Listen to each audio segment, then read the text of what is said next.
We're going to go ahead and call the work session to order. If everyone would get a seat there, and we'll get started. Got quite a bit to cover here, so we'll go ahead and get started. Everyone had time to look at the agenda? Yes. Any changes, comments? Okay, put down the consent agenda. Number 2, approval of our previous minutes. I know you've had those to review. Yes. Everything good? Okay. Put down the consent agenda. Personnel status. Any questions on that? Number 3. Not any drastic changes. We have, as usual, we have a in the jail out. Everybody fine with that? Okay. All right. Move down to 4A, proclamation. This is a Trenton Dade Optimus Club, Optimus Day, the first Thursday of February. I don't see anyone here from Optimus, so I guess, oh, there you are in the back. Come on up and I'll read this to you. Hey, we're here. Here we are. So do I. I'm in a, since 91. You are too. I guess, aren't you? I'm probably a lot behind on my, no, I paid my dues already. No. He's He's an optimist. Just let me watch. You want to see what it looks like on this side, don't you? Yeah. Want to see the lineup, pick somebody out. Optimus Day, first Thursday of February, whereas volunteers working with young people who are joy of today and are hope for tomorrow are exuberant representatives of the potential to be reached and dreams come true. They are also unbounded in their enthusiasm. We all got a little word we don't use it, right? To use their own talent, skills, and hard work to make a difference in others' lives. Whereas members of our Optimus International will celebrate Optimus Day throughout the world, first Thursday of every February to promote their efforts in helping and recognizing the young people that can make a difference in the community and who will encourage a greater exchange of ideas between young people and adults. And whereas there are almost 3,000 Optimus clubs with more than 80,000 members in Optimus International, and Optimus members throughout the world that carry out more than 6,500 service projects that serve 6 million young people a year. Now therefore, be it resolved, we, the Board of Commissioners of Dade County, Georgia, do hereby proclaim the first Thursday of every February as Optimus Day in Dade County, Georgia. May this day instill pride in our county's optimists for all of their accomplishments and for the impact they have to truly make a difference in other lives. So resolved and adopted this first day of February 2024, Board of Commissioners, Dade County, Georgia. All right. All right. Give them a hand.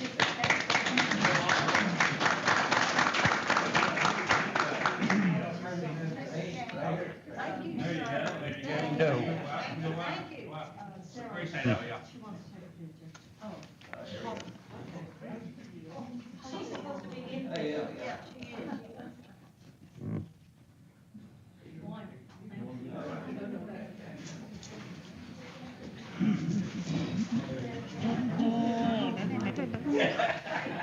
All right. Severe weather prepared. Okay, let's move down to 4B. This is proclamation, severe weather preparedness week to 2024, as February the 5th through the 9th. Everybody fine with that? Yes. All right. Just hope we don't have it. Boy, I know. Yes. 4C, this is proclamation for the American Heart Month, February the 24th, and Go Red on Friday, February the 2nd of 2024. Everyone fine with that? We've done that for several years. Okay, move down to 4D, this is proclamation for Arbor Day, the third Friday of February on Friday, February the 16th, 2024. And is Eloise, anyone here tonight for that? I can do this later, but the proclamation for the Tree City. That's okay, we can Sure, do it. Okay? She never forgets. Okay, this is 4E, proclamation recognition of National Future Farmers of America Week, February the 17th to the 24th, 2024. Okay, everybody fine with that? Okay, all right. Any questions? If not, we'll move to number 5, approval of SPOS and capital equipment. 5A, we have Dade County Station 4 Fire Department, North Dade renovation and repairs to our fire station facility. Who's here representing? Chief Kaiser? Okay.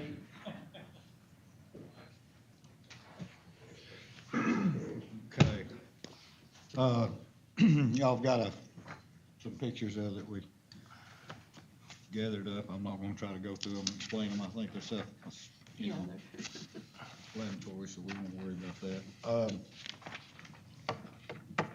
What we want to do is we want to do some remodeling because there's a lot of,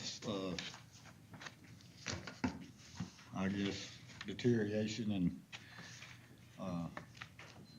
building not in very good shape. Yeah.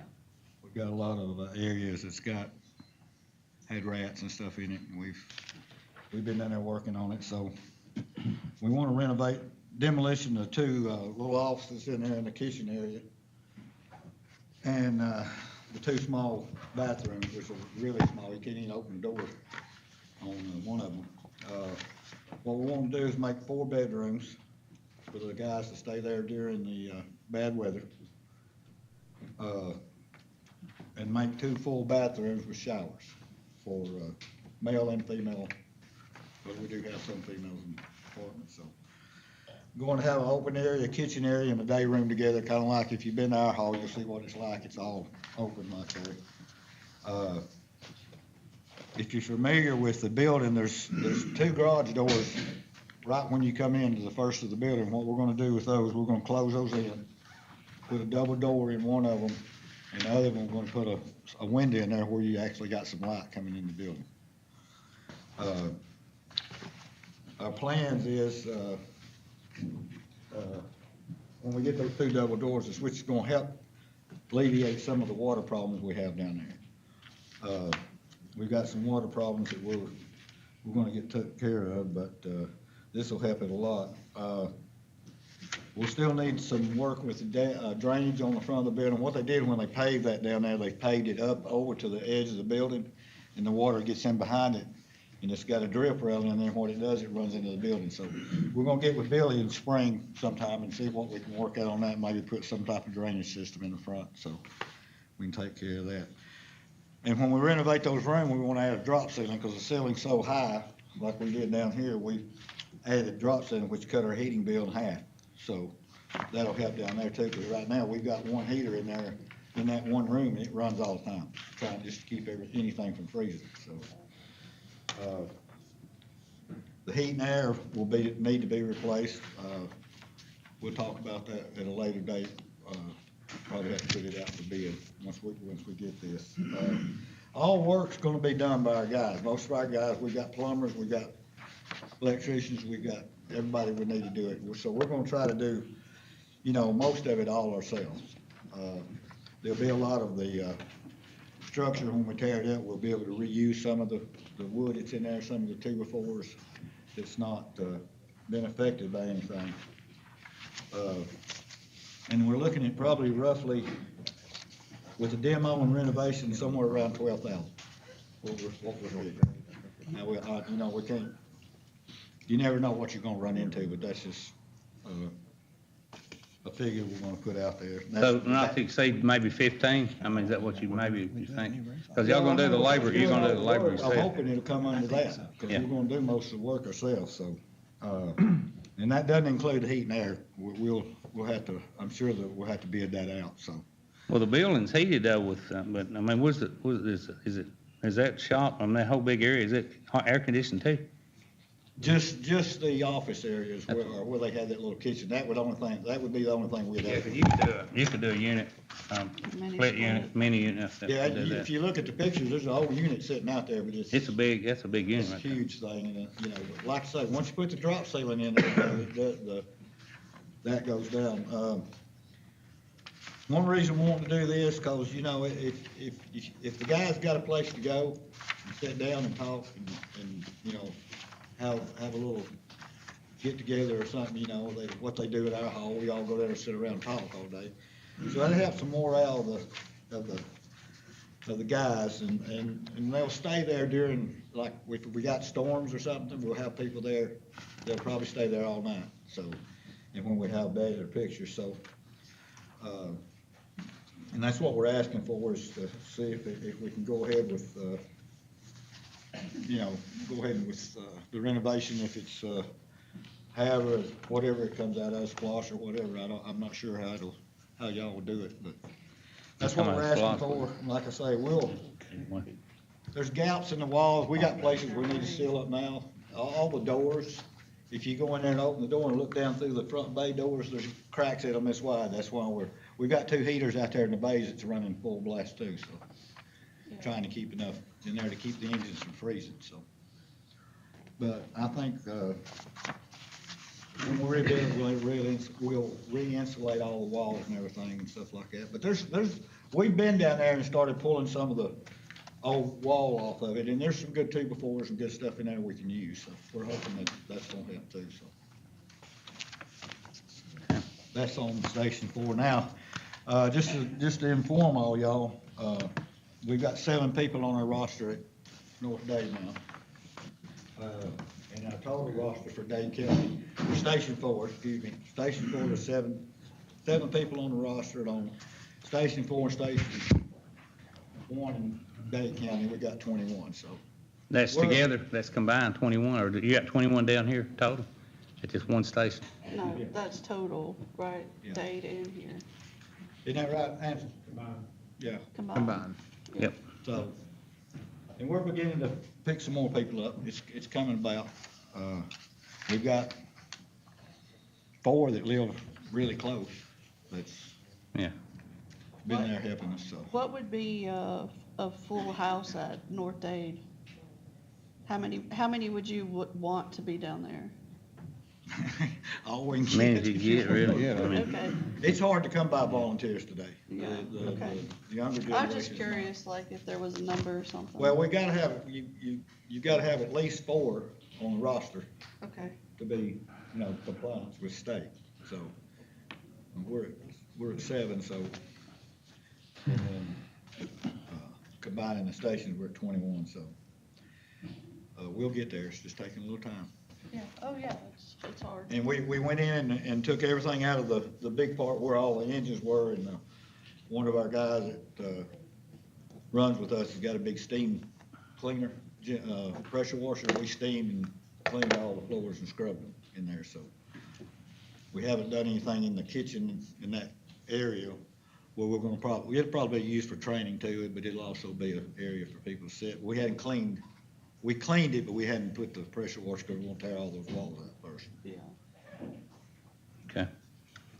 All right, Hang on. You got go ahead.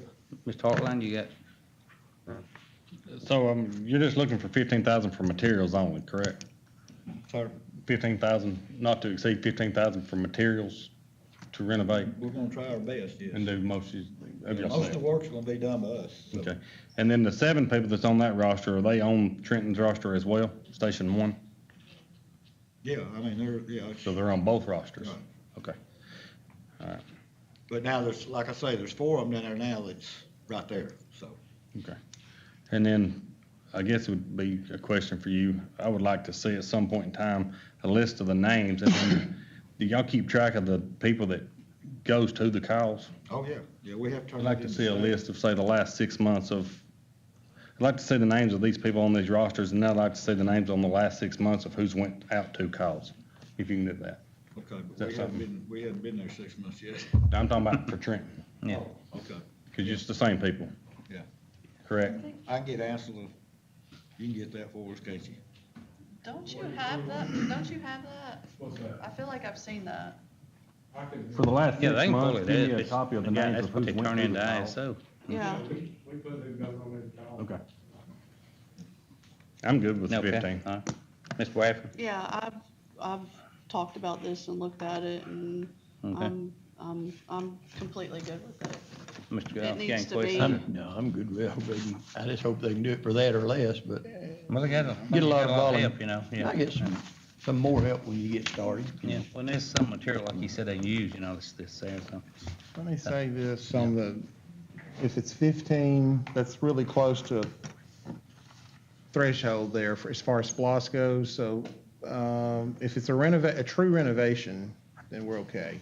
If we're just hit and miss, patch and whatever, that's they're more of a good. maintenance This will issue. be a They're renovation. demoing and putting back. The bathroom, this is Yeah. totally No, different. I'm Yeah. just saying it's a fine line right there, Yeah. so, Yeah. I mean, we could always jump over to ARPA. The letter says 12, or the request is 12, but Yeah. could it be 15 or? Not to exceed 15, yeah, Okay, right now. They're asking It for is a 12. true demo. We're taking, Yeah. yeah, taking everything down. Yeah, it's, okay, it's I'm just bad in making there. sure. Our CPA's here, so I gotta be good tonight. Yeah, Oops. okay. No. All right, just hang on with this, You mean to go on with what? yeah, if you're gonna present this with the other gear, you know, for the other, so it's on there, it's next, structural extraction gear, Yeah, on, that's on 5B, yeah. the first one, we're asking for 3 sets of, extrication gear for Station 4 and 2 sets for Dade County Station 1. And this is to put some of, this, it's not structural firefighting gear, this is the extrication gear to put these guys in, it's not, certified yet, so no reason to put them in structural gear when they can't do anything, it's cost too much. And if y'all got the bid on it? Yeah. And that's for the extrication gear. It's $4,650, so. As you know, and I don't know, I guess most of y'all know, this gear has a life expectancy on it, and it's got a date in it. So after 10 years, it has to be replaced. You get somebody in a building, get them hurt, and that gear is over 10 years old, then we're liable, so. And that's why we want to start, get ahead of the game, not just come to y'all all at once and say we need 25 sets of gear is what it costs today, so.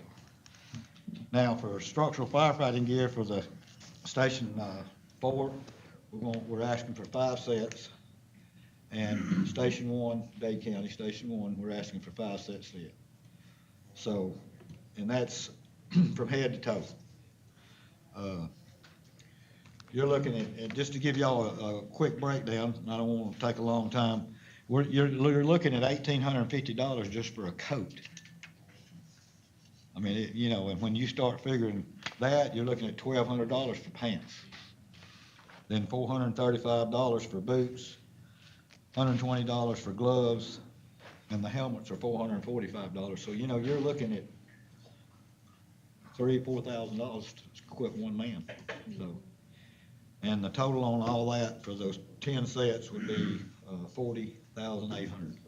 Are they Flush. suited for like a certain size or? We have to be fitted for. You had to be fitted for Yeah. them, okay. We've gone to, and the reason I don't have any more quotes from them is we've gone to 2 or 3 different manufacturers.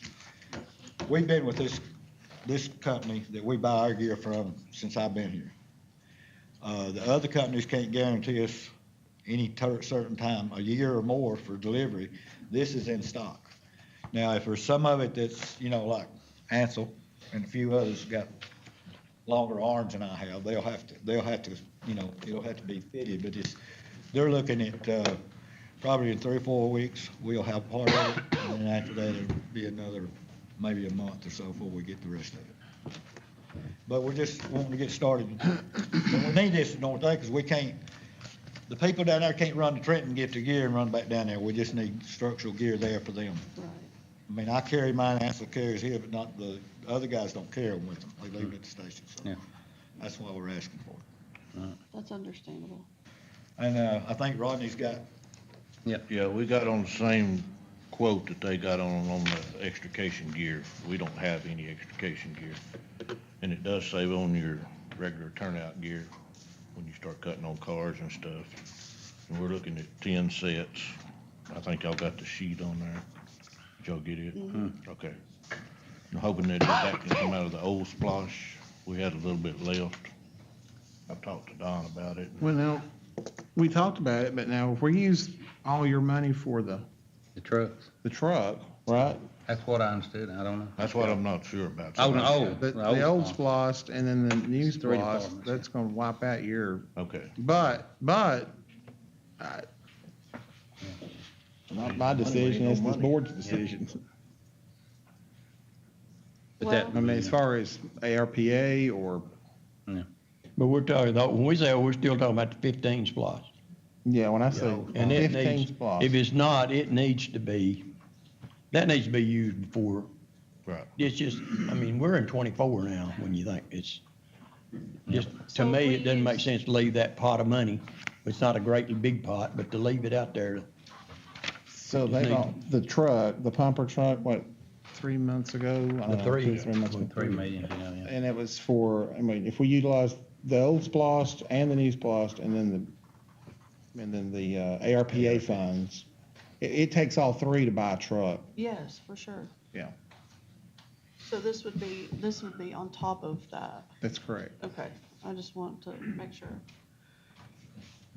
And the reason we buy this, But that's yours also would be on top of that, or did you have, They didn't have. They had funds left. that's what I thought, okay. you know, the reason we use this, if, I don't know, none of y'all probably ever had it on, but if you put that turnout gear out here on the freeway and it's 100 degrees, it's unbelievable. Yeah. You just buy. Oh, yeah, I This has understand not that. got all the, it does have the protection, but it doesn't have the quilted linings in it to keep you warm and keep you dry. And it really does make a difference. It doesn't wear your people out as quick. And it does help, so. And you have the people to match these, All this gear has been sized for people. okay. Yeah, it's all been sized, everybody's been measured, and we did that a couple weeks ago. But if they do leave though, you can have it Oh, yeah, we had resized. it. We You can made have it it cut down or actually altered, yeah. That's a big deal there. Yeah, we move gear around, a lot of times we'll put the first line guys in brand new gear, we'll Yeah. hand their gear down to the other guys, and then year after year, it just keeps it that way. That's why we don't, try not to have to buy 21 sets at one time. Right. So Don, this will be paid then, this part here would have to be, would come out of ARP then. I mean, that's If the you're only saying- pot of money left. I Yeah, mean, that'd be the only thing you could pull out of it. We didn't know whether it would come out of the wash or ALP, Yeah. it was up to y'all. I mean, Trenton and. Trenton and North Dade would be- Okay, Trenton would be a little bit of old splost and a little bit of new splost. Station 4 North Dade would be all new splost. Yeah, cause they didn't Because have they used all had their. utilized all their old splost. And then, but New Salem, and you've got New Home on here. don't New you? Home had to drop out of it. Okay, all right, just making sure. Anyway, New Salem has, if they utilize the old splost and the new splost and a little bit of ARP to pay for the truck, that's, it. Now they, Okay. I mean, I don't have a If we problem don't with have it. the money, we don't I have don't it. have the Yeah. problem with it. No, but- we just need to find it where we're Well, gonna yeah. take it, we can pay for it, it's just And gotta be. But if you West need it, then we Brow, need are to they do good? it. Yeah. Yeah, as far as I know, Okay, they've got extrication gear. okay. Okay. This gear here, does it have a life expectancy too, or is it just when it wears out? It's got a lot of expecting on it. All this stuff does. Most of it's about 10 years, isn't it? Most everything Even your else. helmets, Yeah. your helmets have it, gloves have it. Everything, and It's just like, I mean- the medical supplies that the ambulances carry, it has expiration on it.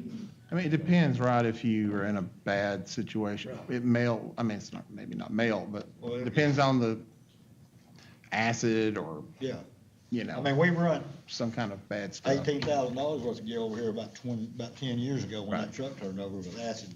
So we right. had to get the driver out, he was stuck, Yeah. and we ran $18,000 worth of gear, but it's, Saved a life, though. it saved a life. You can't put a price on that. But when we get this finished, we're gonna have an open house, we want everybody to look at it and be proud of it, so. We'll get it done, it'll take us a little while. You If we all right ever with get that? some warm I'm weather- good with New Salem, yes. Yes. You all right with that? Yes. Okay, thank you, Ron. All right, thank y'all. All right.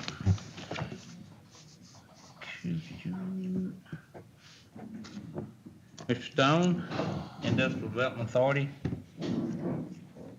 Sir. Mr. Chairman, this is a request for the finishing up the sewer expansion in the industrial park that will supply sewer to the new Trenton Pressing Building at the top of the hill. And it came in, we need an additional $42,126.85 for the sewer project, and that will be to complete it. The city has overseen that, and it's already installed. So we're just kind of finishing it up, and the mayor came before the IDA and asked for the additional funds, and they voted to have me come and request it from the splosh. Could you give me that number one more time? Yes, sir, $42,126.85. Okay. And that will be a total for that sewer project of $117,126.85. Yeah, you already put, what, 75 inches in? Yes. 75,000, yeah. And then it'll be complete, right? It is completed. Yeah. Okay. Yeah, it's completed and they're ready to go. Now, that's not, Trenton Pressing has still got to run theirs. They're responsible to running it over to the east side of the road to hook into the sewer system. Yep. Mr. Hartline, you got questions on that? Okay. Ms. Bradford, Yeah, no, I'm good. Ms. Goff? No, I'm fine Okay, with all right. the same thing we did with the other That's 75. right. That's exactly right. Yeah. Is there a name of that road that you recall? That'd be Vanguard Drive, but they're gonna change that It's, section. Moon, Orson Ridge, something, I can't. okay, we'll get it later. Orson Ridge is named from the Okay. We'll get it. North Industrial Boulevard down to the cul-de-sac, and then from the cul-de-sac down to St. Park Drive. Oh, I got you. Okay. All right. Thank you. Thank you. All right. All right, to approval A, RPA expenditure, not in on the agenda here. Mr. Cole Atkins, you here tonight? Come up, talk to us. Give us a report here on the courthouse, how it's going. Everybody. Start off with our budget status. We issued an RFP a while back for doors and hardware, and we still have yet to receive any responses, but we do have a meeting with a contractor Monday morning to try to get us a price on that. Slow down and talk. Slow down and talk. I know we got a lot of people tonight, and I say, just, you know, you like me. I'm just Get trying a to get little, out yeah, of your just talk and, yeah, let everybody know what's going on. hair. So the current contingency based on the above is still $118,558. Construction schedule, drywall work still ongoing. The first floor has been complete, and the second floor is on hold pending the current roof resolution.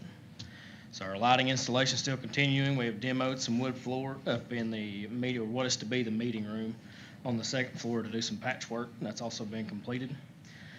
Significant open items, damaged sections of our existing metal crown molding in the courtroom are being refabricated by the same manufacturer that provided the ceiling panels. And our roofing proposals are being produced. We have 3 in hand right now, and we're waiting on the 4th just to give y'all kind of the best spread of what we can get. And it is our understanding that the roof replacement should be funded from the available contingency we have left. And contract status, our upcoming RFP, flooring and acoustical ceilings, will be able to review that at the next March meeting. Okay. Any questions, Mr. Hartline? Anybody? Y'all? Okay, good report. Y'all moving right along, so. Sir, thank you for your time. Thank you so much. Yep. Okay, moving to number 8. This is the annual audit report, our financial statement from Henderson, Hutchinson, and McCullough. Hey there, my name is Weston Porter. I'm a partner with Henderson, Hutchinson, McCullough. We've been doing the county's audit for a little while, but this was the first year that I was on the team. We had a little bit of a change up within our office, and so I enjoyed getting to come out and work with the finance group and everybody this year. I think everybody should have a copy of that, right, Don? Or I have printed copies. There's an electronic. Copies. So I was just going to hit some of the high points. Our audit is still ongoing. We're working on just the final pieces of it. Hope to finalize it in the next week or two. Just wrapping up a few things. But I was going to go through just some of our communications with you guys. Our responsibility is to conduct our audit in accordance with the applicable standards. Audit is designed to provide reasonable assurance, but not absolute assurance. So there is a risk that the audit may not catch all material misstatements, but we do provide reasonable assurance there. Plan, scope, and timing of our audit is laid out in our engagement letter with you guys, and that we conducted in accordance with that. Significant accounting policies, we implemented GASB 96, which is essentially moving lease subscription assets to the balance sheet. So you have IT subscriptions for different things. Those get put on your balance sheet as debt and an asset. It's kind of an administrative thing that got implemented this year. No issues with that. Significant accounting estimates. Management makes significant accounting estimates during the financial statement preparation process. We evaluate those for reasonableness. We had no issues with any of those estimates and found them all to be reasonable. Management accounting staff, again, this is my first time working with Dawn and Rebecca and the accounting staff. It was a great experience. We had a great time working with them, getting to know them a little bit, and them getting to know us, hopefully, was a mutual feeling. But no difficulties, no issues working with them. We really appreciated all their help and expertise as we were kind of getting to know the county a little better and working through everything. So no issues with the staff. Consultations with other accountants, we were not aware of any such. We had no uncorrected misstatements in our process. Representation letter, management will sign that at the end of the engagement, representing certain things to us as far as being able to provide us everything we asked for. They've given us all the information we needed, things of that nature. Internal control deficiencies or compliance, we didn't have any. We had no findings this year.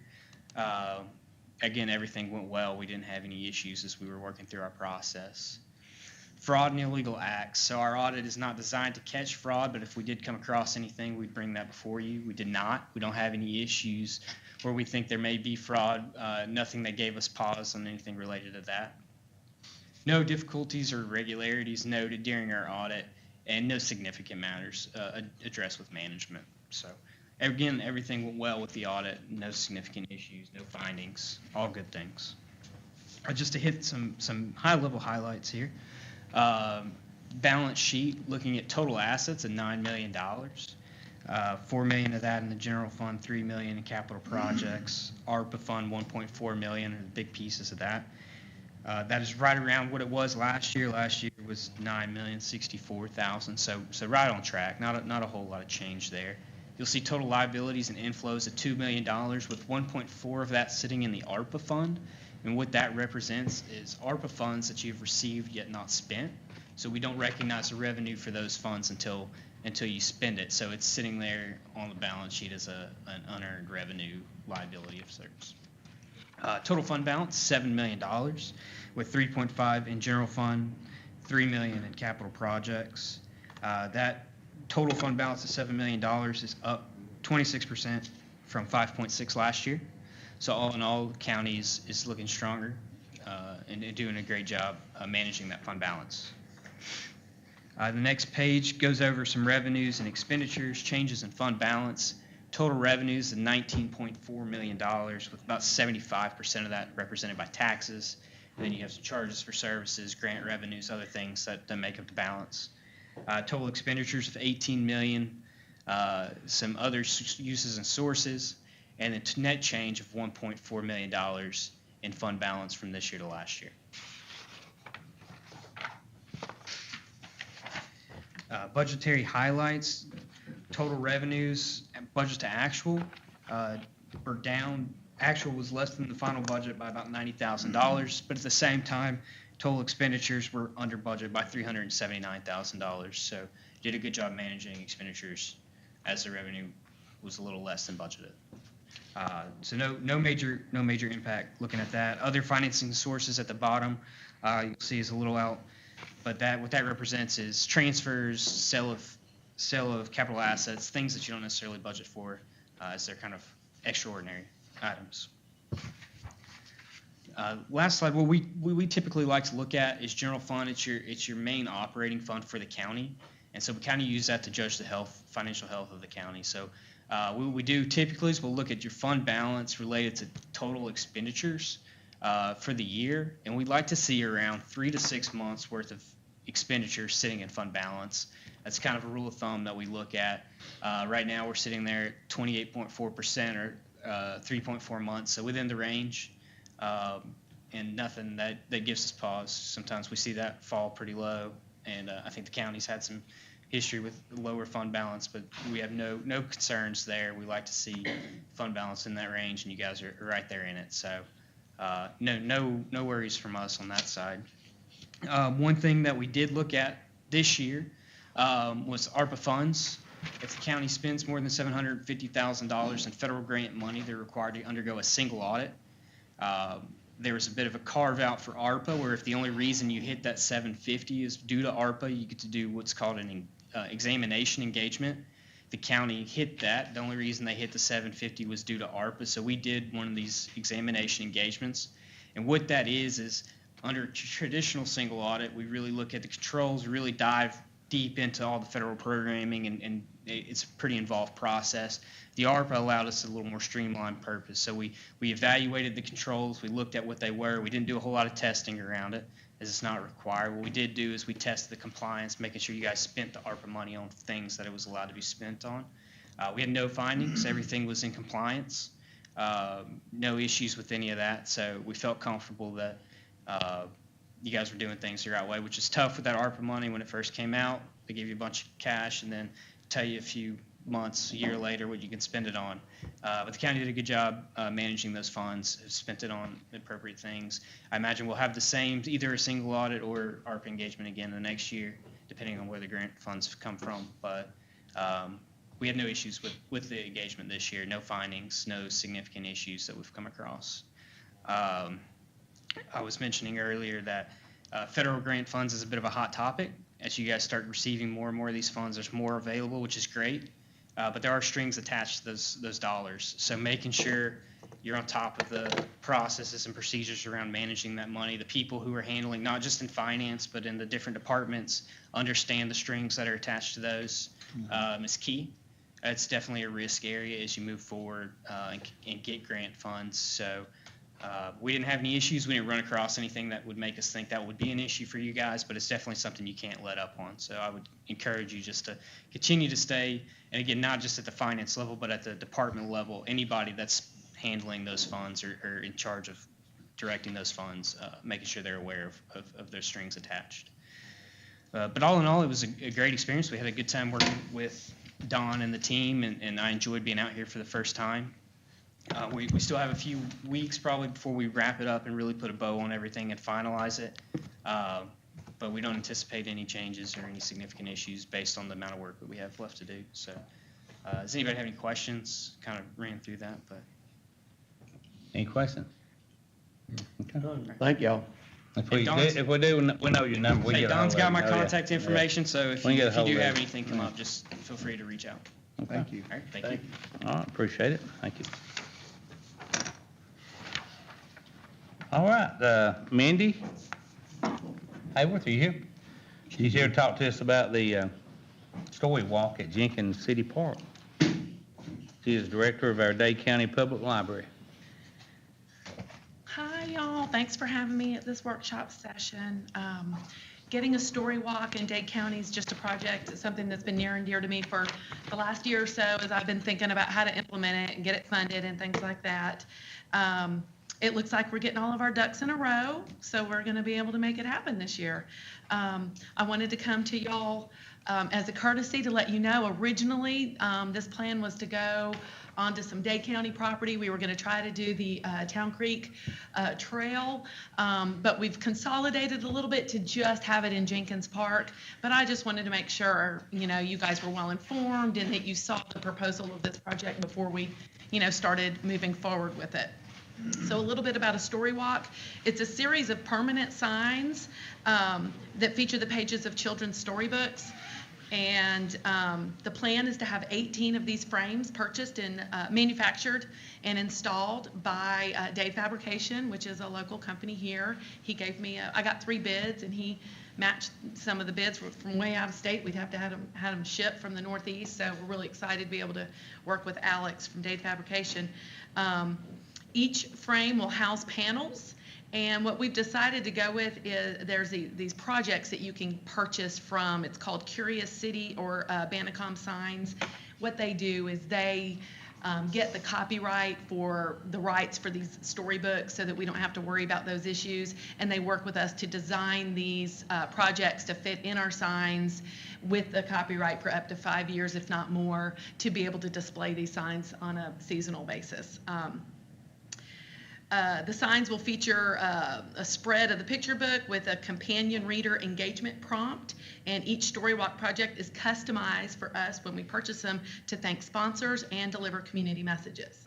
Now, on those lines, I wanted to show y'all, they give us one free one that doesn't have our stuff on it. It's one that they designed, and so this is the first one that we have, and y'all have a picture of this, but I just wanted to show you. This is the size of the frame that we will have built, and this is what it'll look like. So what they do with the copyright, we could buy any book we wanted, take out the pages and put it in there, but what they do is they're able to enlarge it, which you can't normally do unless you get permission from the publisher.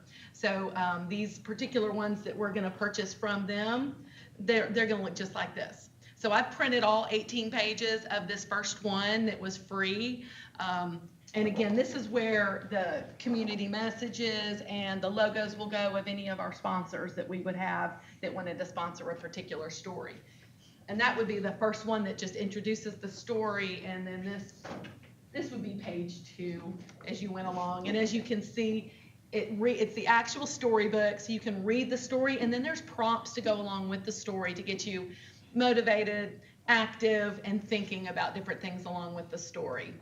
And story walks are common in communities, you know, all around the country. On this slide here, I showed y'all 2 examples of some that, some very popular ones that were in other communities. I think one of those is in Wisconsin, and one of them's in North Carolina. There's a bunch of them. The permanent structures are what I was interested in. I've seen a few story walks in some state parks that were wood, and they weren't real taken care of, and they just weren't inviting. I wanted something that was beautiful, that was gonna stay maintained, and I'm excited that we're gonna have Alex build those for us, and they're gonna look very similar to this. And there's plexiglass sheeting on the front, and then there's a way to remove the story and put another story in. So our plan is to have a rotation of, you know, there's 10 story projects that you can buy through this company. They're working on getting more, but we would choose the ones that we most like. My original budget was to have 3 of these plus the free one that they gave us. But I've been talking to people in the community, and I've already had interest from some businesses that would like to sponsor a story. So if they sponsor a story, they'd be able to pay us for one of the stories, and we would put their logo and their signage on that little spot. How much is that, you know, you're talking out in the radio? The project itself from Banacom Signs is $600, and that is for a printable project. That doesn't include the printing. Because we have that beautiful poster printer at the library and a laminator, I can take all the designs and print it ourselves. So within the cost of each story, I've estimated approximate, you know, having to buy more toner, having to buy poster paper, and having to buy the lamination film to make sure that each one that I print, we can keep reusing as long as possible. Mm-hmm. Now, the rights to the actual story, if we needed to reprint it because it got damaged, we would have those rights for 5+ years. So I could reprint it if I needed to, or a particular panel or something like that, which gives us a lot of freedom. But that's what it would cost to sponsor a book. Yes. Yeah, okay. We would be asking $750 to sponsor a story, and that would make sure we had enough of the ink cartridges for the poster printer and the paper and everything like that, plus the $600 that we would pay to get the printable format project. And they're really great. They design everything with us. So they would pull the actual company logo and put that on there. And we'll be able to also say, you know, the folks that have helped us. And I wanted to also mention that I'm not actually asking the county for any money. We were able to, I gave y'all the budget there and the cost, but we've been the recipient of a very generous anonymous donation through the Community Foundation of Chattanooga each year, and I was kind of sitting on that money waiting to do a project with it, and this is exactly the sort of thing I was hoping to be able to use it for. In addition, the Alliance for Dade has also promised us some money because this is a great tourist draw to the city of Trenton and to get people to do things. So we're excited about that. And then the additional stories, like I said, that's just a bonus. We plan to keep each story up for a couple months so people can have the time to look at it, and then the library staff will go and replace them and put a new story up. So, story walks, they bring the library to an outdoor space in the community, and it promotes reading in a non-traditional environment, allowing families to combine reading a story with physical activity, natural beauty, and just some fun, something different. We think it will encourage locals and tourists alike to walk, and I know there's already a lot of happenings at Jenkins Park anyway, and that's one of the things you want to look for with your story walk, is you want to put it in a place that people are already going. So we're excited to add this feature there. Let's see. I'll be presenting at the City Commission meeting on February 12th, seeking approval because we are going to, actually on city property, and I will walk the park. I gave you a little example, put my little signs in there to just show you what it will look like. Because the space is about 2/10 of a mile around, the recommended distance for a story walk is between 1/4 mile and 1/2 mile. So I've looked at a couple different examples in other cities where it's a smaller space and where they put 2 signs side by side, so it's not, a sign. So we might be putting 2 signs together as you walk around Jenkins Park. I think that about covers it. Okay. I'm happy to answer any questions that y'all have. If there's anything that you want to ask me or anything that you're concerned about, I would love to hear your opinions. Every person that I've brought to in the community and said, hey, this is something I'm thinking about, I've gotten really great responses and feedback. So I'm super excited. I think it's going to be great, but I would love to hear any questions or feedback that y'all have for me. Maybe myself, anyone? Got him? I just say congratulations on your dream come true. You Well, didn't thank want to you. do it. I appreciate it. Good report, Tom. Thank you. Yeah, Okay. I think it's awesome. Well, thank y'all. Thanks. Okay. I appreciate your time. There's some great stuff over there. Yeah, we're hoping probably once everything, once the city approves and everything, we're hoping that Alex can get started at the end of this month, and we'll have it hopefully installed for the pretty spring weather. That's the hope. Okay. All right, thank you Thank so you. much. All right. Thank you. All right, we'll move right along. We have Miss Monica Mosley with Republic Services. That's who takes care of our, we have a contract with to take care of our garbage in Dade County, and she wants to talk to us tonight. Good evening, all. Good evening. Thank you for the opportunity to come before you all. My name is Monica Mosley with Republic Services. So this evening, wanted to go over our proposal for renewal of our agreement for transportation and disposal at the transfer station. We are proposing to, July 1, to have a fixed rate, 2024, which would be $35.57. Oh, and currently it's $34.57 plus the dollar, state and local fee. That dollar is the Alabama fee. That's the Alabama fee. Nothing to do with our local, it was actually a state of, Well, it's because that's their where our state. garbage, That's that's where where our the- garbage goes, if, for that's those of where you the who don't waste know. goes. To Collinsville, Alabama. That is correct. So, effective July 1, 2024, it would go to $35.57 per ton, plus the dollar, the Alabama state fee. Then we are proposing, July 1, 2025, $37.70 per ton, plus the dollar per ton. And then, July 1, 2026, $39.59 per ton, plus the dollar. This would allow the county to be able to budget. You would already know what the rates are. So that would be a very good thing for budgeting purposes. But would still be under a year-to-year contract, or is that with a 2-year contract? So we are proposing a 2-year firm, and then the 3rd year would be 120-day notice, should either party not want to do the last year. Yeah. And then also, on the fuel surcharge, We're proposing to take that to $4 before it triggers. I believe right now it's at $3.75. Correct. Fuel surcharge. So we'll bring that up to $4 as the trigger.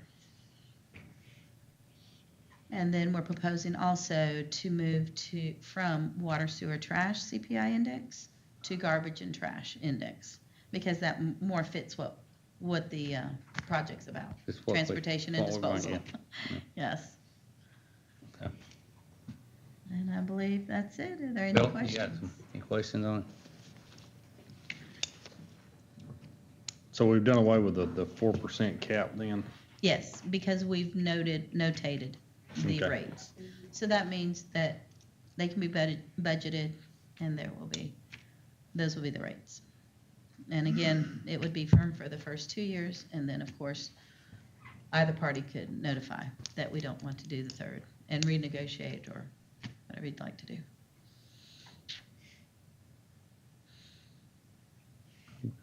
I'm Any good with that. questions? What on the 2-year, you said it's on the 2-year firm, but say if we wanted to get out within a year, are we locked in at that point? Mhm. We're still locked in on the 2-year firm? Mhm. Okay, Because we're guaranteeing you those rates. okay. What we're doing is guaranteeing airspace at the landfill. Right. So that is the reason for locking in. Okay. Because you're guaranteed that you'll have Space space for at 2 the years. landfill to be able to dispose of. And at the rates that I just stated. Ms. Bradford, you got any questions? Nope, we've went back and forth, so. Yes, we did. Yes, we Mr. did. Goff? No, I'm good with it. Okay, all right. Yeah. Robin, you got anything you want to add? We're good? Yeah, so as I understand, this is just a renewing of the existing agreement. We're not entering into a new agreement, so. Correct. No, it would be Is that right? renewed. That's correct. Okay. We'll make the addendum, if it's voted and passed, we'll just make the addendum or the amendment noting each of the line items that I stated. okay. And then speak specifically to the sections from the original contract. Can you give me those numbers one more time? Sure. The what we're in and then next year's. It's in your packet over. You Yeah. can, Should have it on yeah, it's it. right there. Her letter's on Yeah, it's I know, but it's I got it didn't wrote. see it. I didn't You should Top have a copy of paragraph. what's up on there, but I'm happy to do it. Yeah. We're currently 3457, right? 34, Yeah, we're 57. 3457. 35.57 Going next up year. to $1, up to $1. Yeah. No, this year. 3557 on 2024. 2025, it'll be 3770. And then in 26, it'll be, let's see, 3959. Yep, I'm And then good. add the dollar for each, because that's out of our control, and it's with the state charges. And that goes directly to the state, their dollar. Yeah, I don't know why it's not pulling up on here. All right. Okay? Everything? Thank you. Thank you again for the opportunity to come before you. All right.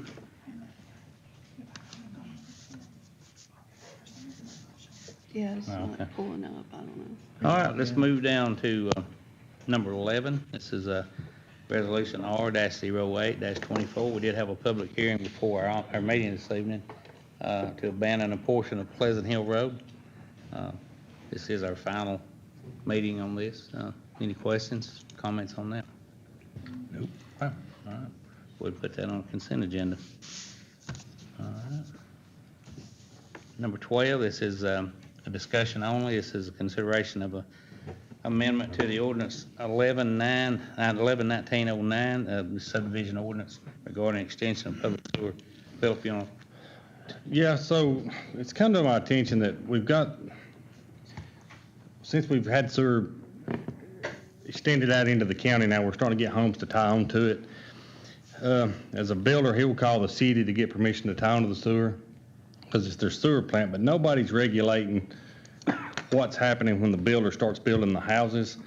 We've got one instance where there's 3 houses that has gravity flowed into one tank, one pump. When you set these pumps and tanks, you set a pump and an alarm, and you've got to have power to run them.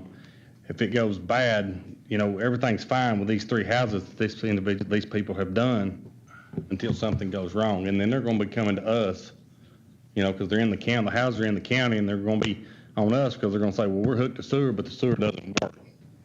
Well, somebody's gotta maintain the pump and pay this power bill. So what I'm proposing, and I've gotten with the city and talked to them because they're dealing kind of with the same situation, is if you have a lot and you're going to build an individual house and then you're going to sell off this individual house in the county and tie on to sewer, that particular house and lot needs to have its own tank and pump. So that tank pump and power bill is for that house in particular.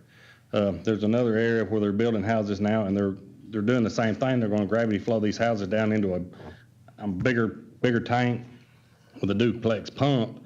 But, what's going to happen, and I've seen it because of stuff I've installed, is there's going to be something in the tank that's caused that pump to fail. Well, house A is going to say, well, I don't do that. That was house B. So we're going to have issues coming up with that. So I think in our ordinance, we need to do, and I should have something drawn up to read for next month's meeting, is we need to draw something up stating if you're going to build houses and tie onto the city sewer with a pump system, which is designed for, that each individual house needs to be tied on with its own tank and pump. Does that make sense? Yes. I've gotten with the city, they're doing theirs, so I'm gonna get with them, and then within, at our next month's meeting, I will have something in writing as far as an ordinance to put in our subdivision ordinance that will let people know that's what they need to do when they're building houses. And I didn't know if y'all knew, it's come up a couple of times with me here lately on this, and it's gonna be more and more coming up as more houses are built, and I think it's something we need to address now. That'd be, just get us something, for Robin to go by there, and, I don't see a problem with that. I mean, we're heading the problem off before it happens, what it amounts to. I mean, I've put some in some duplexes, and what'll happen is there's stuff that gets flushed down, because these people, if they've coming from somewhere and buying, if they come somewhere that's on sewer, that's on gravity, and they come to here and you say, well, you're on sewer, everything under the sun goes down into the tank, and then it messes up the pump. So you go, like on a duplex, for me, I go to one side and say, hey, y'all gotta quit. Well, it ain't us, it's the other side. Nobody lays claim to what they're doing, then I take them outside and I say, well, somebody is. So it's gonna be an issue coming up, whether it's within a year or 5 years, but we need to address it now instead of waiting until we have issues with it. I don't see a problem in that, y'all. Yeah, I mean, there's enough. I think it's Let's, great. next meeting, get us something, or even before we get it drawn up. I'll try to get it before that, and then we Draft can it, have yeah. it and go Yeah. over it for the next meeting. All right. Number 13, I'll give a report here on the elections building, and also the depot. I was gonna do that tonight in my report, but, he did finish up today getting all the debris cleaned up there. We got it, the weather kind of put a stop to the project there when all the weather and the cold and ice hit, and we had a tremendous amount of trees down, so we've got, had our men out, working, because, it was different than some of the instances we've had. But we've got the plan, got the floor plan, waiting on a layout on there, as far as our elevations, as far as the parking and all, and we pretty much, that's pretty much cut and dry where the building will go, I mean, on the lot itself. And, so, we're just kind of, it's supposed to be a pretty week next week, hopefully we can go ahead and get it cut down there, the pad itself, and get ready for that. Philip had asked me a week or two ago about, the kind of the budget on it. And I really was thinking we was talking about the depot when I talked to you about that, because we're coming in good on the depot. We'll get to that in a minute. But, approximately, on that building, with what we've got, from what we've sold the property, although we bought the property here, 100,000. And, if we get what I think we can out of the other building here when we vacate, the engine defense attorney, we should have enough to build this building. I'm looking at anywhere from $275,000 to $300,000, and that's us doing a lot of the work ourselves. We'll contract it ourselves. Now, a lock and key job would probably be quite a bit more than that, but but anyway, So, you can. can I bring up something on this? No, you go ahead. So my concern is, I mean, I'm assuming all the money for this building is coming out of Splosh, correct? Well, the excess would be. the excess over. Because from- we got, if anything that, what I thought we talked about, but it's taking the land money we got, you know, Yep. here, putting it with this, and Yep. also, when we sell this building out here, which would be 100,000+, we already had pretty much an offer on it, but, and putting that, anything excess would come out, would be splosh. Well, Either that or they, you know, the reason I want to bring this up is the budgetary number I'd like to see, and I've got one in my head that I think is going to be pretty close. And it's just because we're spending splosh here, and then we know we have to build this building. And we got people coming to us asking for it, and they need to understand that this building, in my opinion, is going to be somewhere around the $1 million mark. It's 6,000 square feet. I've talked to a couple of contractors. One of them said the best case scenario, and if it was built outright, would be $200 a square foot. If we do the work ourselves, we're looking at $150 a square foot. I don't think we can touch it for 600. That's my personal opinion. But that's why I want to bring it up, because I would like to have some sort of a budgetary number, because I want people to know that's coming to us asking for more money. When we say no on Splosh, this is why, because we know we have to build this building. oh, it's gotta be built. Yeah. So, And that's why we, actually contract here, trying to contract ourselves, because, we don't need, it's just like when we built the courthouse. It was a Cadillac building when we started. I mean, it had marble floors with marble insignias in the floor of Georgia and all this, and we did it, and we saved a tremendous amount of money. And we're gonna build a nice building down there, and then we're not gonna have the actual brass and all that, but it'll be a very, building to be proud of. And, you may be right on the price, but I'm putting together, and we'll see, but I see where you're coming from. Because it's gotta be, that's something that's gotta happen. that's what I'm saying, like that. I've got a feeling we're gonna be Yeah. right at that million mark, in my opinion, once you do parking lot and everything. And I know we've got other stuff coming in, and I would like to have a projected cost on this, so when people do come in, we say, no, this is why. Oh, we could put a cap on it at 500,000 if you want to, but I like to, I mean, if that's what you feel. I mean, you're at 6. I mean, we're gonna be as conservative as we can, and believe me, I can be conservative. And we're gonna build that building, and it's gonna be a nice building, and we'll be doing the parking lot ourselves, we'll be doing the paving ourselves, it'll cost for the asphalt. There's nothing really we can't do, I mean, on that part of it, So, if you wanna do that, we can put a $500,000 figure out there. Well, I'm more concerned, concerned about that, but I'm concerned about the time frame and, it being what it needs to be, so we're not second, going back and going, oh, I wish we would have done this, or we wish we would have done that, so I would rather it be closer to that if that's what it takes to make sure that it's what we need.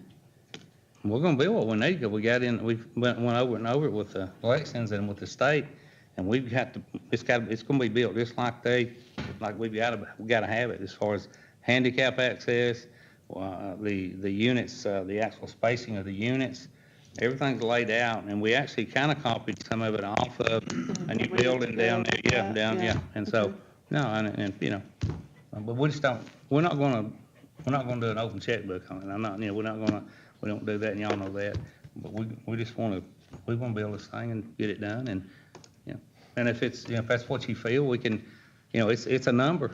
It's just like a budget, we do the best we can on our budget, and fortunately, we come under budget, and that's a number on the building. I would like to see a number before we start, just so all this other stuff that's flowing in, just like the fire departments and stuff, so we know where we're at. Yeah. Because we know this has to be done. That's right.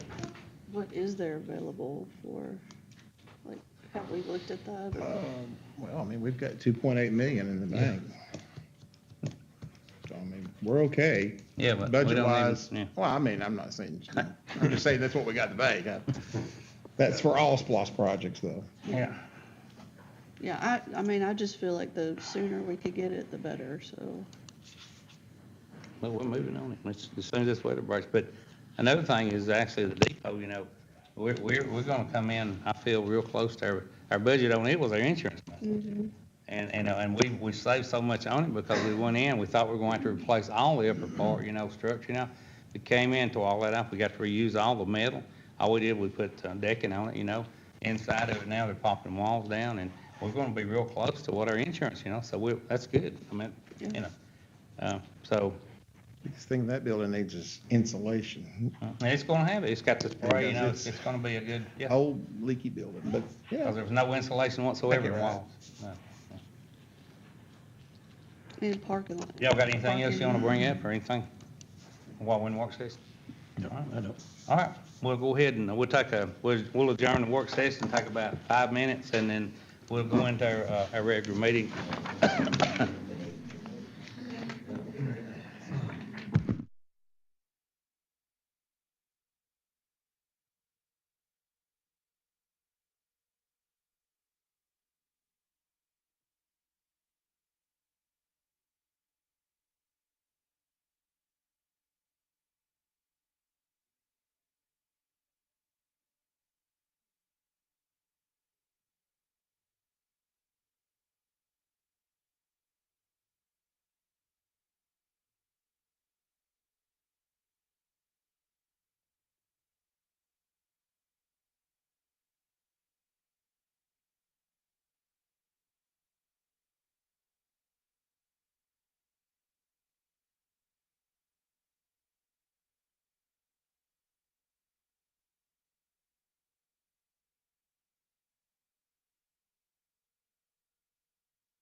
They never asked for that.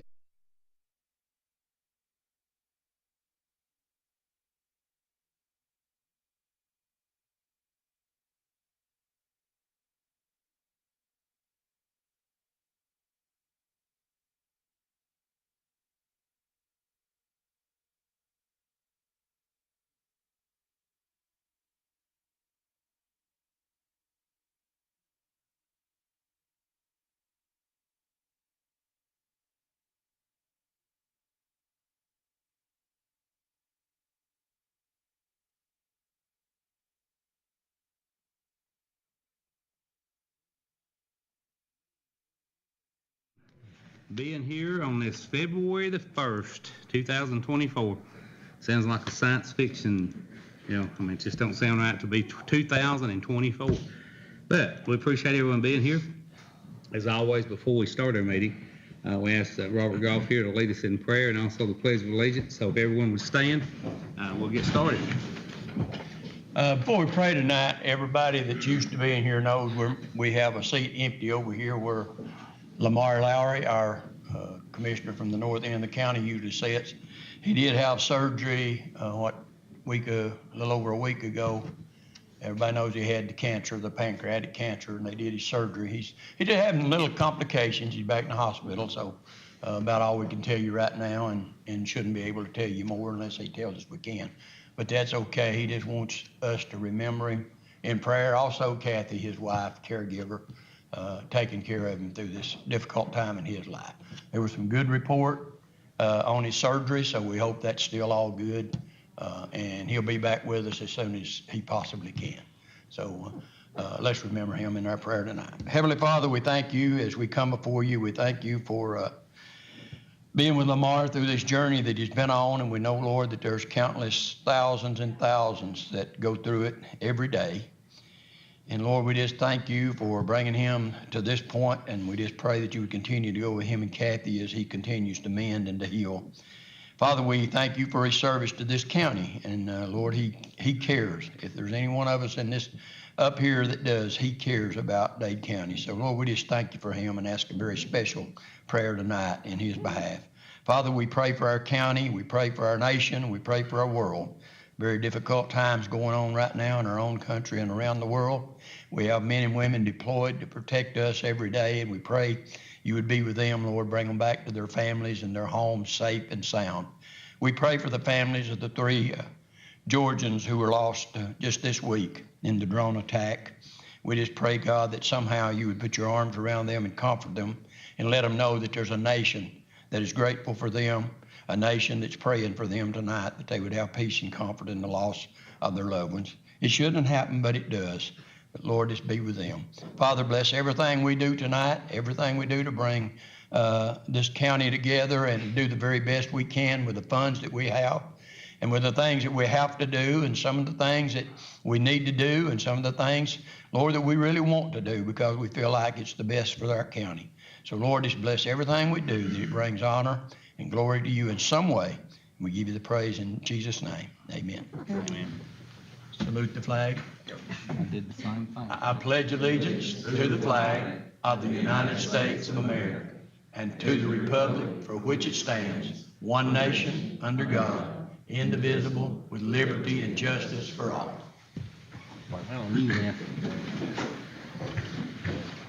That's excuse Philip. He'd been on the dadgum roof all day on his knees, screwing screws down, and I thought he passed out on me there for a minute. Okay. Let me read this right here and I'll get going here. This is a regular scheduled meeting of the Dade County Board of Commissioners, which takes place at the same time on the first Thursday of every month.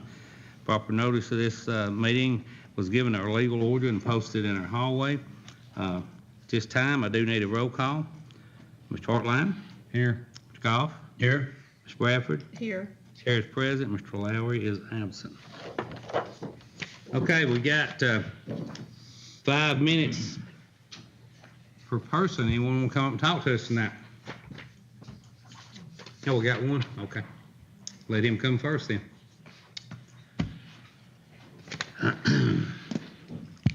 Hello. Hey, John. got this. John Huffman, Dade taxpayer. I will give you 5 minutes, you always say. Well, it's time to end that. How can you say you work for the people when it's you who are putting limits on the people? And how can everybody in this room just sit there and be comfortable with citizens, the ones who are paying you, voted for you, it's your duty and job to serve and represent, and who are here at these meetings as free, unpaid volunteers? They are the only ones being limited by Ted to 5 minutes, but everybody else in here who are paid thousands and thousands of dollars off the backs of citizens, you all get unlimited time to speak. And how easily you can impose limiting anybody when you just got done pledging allegiance to a flag that represents liberty and justice for all. And this 5-minute thing, who started that anyway? Is that what the people told you they want? And why do you all tolerate it for so long? And it doesn't even make sense in a tiny speck of a county where meetings are empty. You don't have crowds of people speaking up. You have one or two, or most of the time none. So why do you think it's right to force your limits on the few who do show up? And this has gone on for years. Every month, everyone in this room sits there chuckling and is entertained, while the public, who this meeting is of, by, and for, get 5 minutes, while the commissioners up there for 20 minutes can get away with only talking about how everybody else is earning their pay, or the library or Don Pennybag over there, or Alex Case can talk for 15 minutes, or Jane Dixon and Donna Street can go on for an hour. But you don't hold a clock to any of their faces. Where is their 5 minutes? No, you just limit the people. And I've heard you refer to this tiny 5 minutes the public gets as our 5 minutes of fame. Well, you were the ones who imposed this limit, and now you're making jokes about it. Are the people just jokes to you?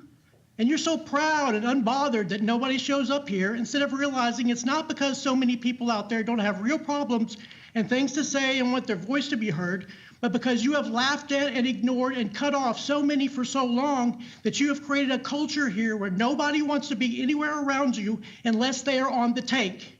I mean, the proof is in your attendance. No public at your public meetings for years is not something to be proud of at all. It's just a sad reflection of this commission who dictate it and the people in this room who allow it by your silence. So I am only almost 60 years old, but I'm old enough to know what is fair is to either limit everyone or limit no one. And I'm a veteran with 24 years of service, more military time than almost everyone in Dade County. I mean, how much hatred and disrespect do you have for me, the flag, and all those who are willing to die for the very Constitution that guarantees people can speak? Who are you? You think you're better than them, and it's okay for you to put your own limits on any veteran or any citizen. You all work for the people. The people do not work for you, and you all shame my service when the few people inside this room have allowed themselves to have different rules and greater freedoms for yourselves than you do for the thousands of people outside this room that you hold back. Your duty is to communicate with the people to ensure you are meeting their needs and that you are properly representing all the people in your district and in your county. To represent, you have to be willing 24/7 to listen to the complaints and gripes of the people, and it's your duty as public servants to suck it up, take it, and do your utmost to address each and every one of those problems ASAP using whatever method the people are using to communicate. That means if people text you at 3 a.m., you text them back, not do old-style voice calls to wake everybody up. And if you have thousands of kids and families and businesses on Facebook, so you need to be on Facebook yourselves. And this is not an age thing. We have senior citizens on OnlyFans. No, I've heard you say that you refuse to have pages for your office and districts because you don't like dealing with social media. Well, suck it up. You don't get to hold people back while you are telling everyone you communicate. Oh, and the people having to spend their money to pay someone to communicate for you? That's just a lazy cop-out on your part, too. If everybody else is doing it but you are only representing yourself. And if thousands of people in your county are on Facebook and you won't, you are the problem and need to get out of that chair so Dade is not paying you while being held back by you. And Ted, you get paid over $100,000 by the public. So the least you could do for that huge paycheck coming from your friends and family and neighbors who are themselves standing in food lines is to fill your wallet is to sit there for however long it takes, even if that's hours, and address their concerns without you complaining and whining and without you imposing some ridiculous time limit on the very people who pay you and who are supposed to be helping and serving. Just admit it, your people-only time limit serves only you. And so when you're all done laughing and chuckling at everything I've said tonight, and you will, because video after video for years shows you historically unable to control yourselves from laughing at citizens whenever they are here, you have a decision to make. Is it going to be Ted's rule, which continues to favor just his tiny group of chosen, or is there going to be a new rule which finally applies to all people? You guys suck it up and let the people say what they need to say unrushed and without you ever holding your clock to their face. No more 5 minutes, and that will never be brought up again. I'm done. The people are out there watching and waiting. What are you going to do? I have a question. And that's my 5 minutes. Okay, I have a question for you. That's my 5 I minutes. have a question for you. I want you to answer it. Have you ever called me? Somebody gets me. Have you ever called me personally and asked me to do something for you? Have you once ever called me? Do you really want to go there? Yeah, I do.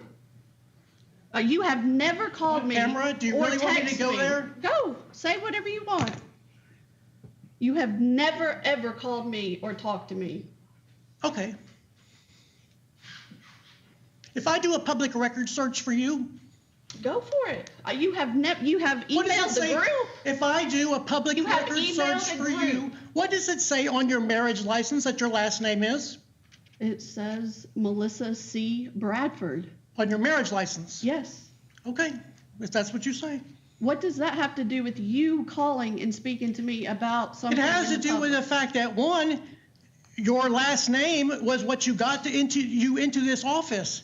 Is that, so that's what, one? One went against my friend who actually had to Answer my complain. question. Answer my question. Okay, Melissa, I don't talk to you because you don't know anything. You just got into office. You're You being even very brought defensive. That's it. calm down. this up. Well, I asked the question. Your You rant, can't- your That's rant right. is the reason why, John. That's right. You said and tell me I don't respect that flag. Don't you ever say that about me again. All right. I had 2 brothers in the 5 military. minutes. I missed it. One is you dead. can't He answer was the in Camp question, Lejeune. I can answer the Died question. with cancer. I don't.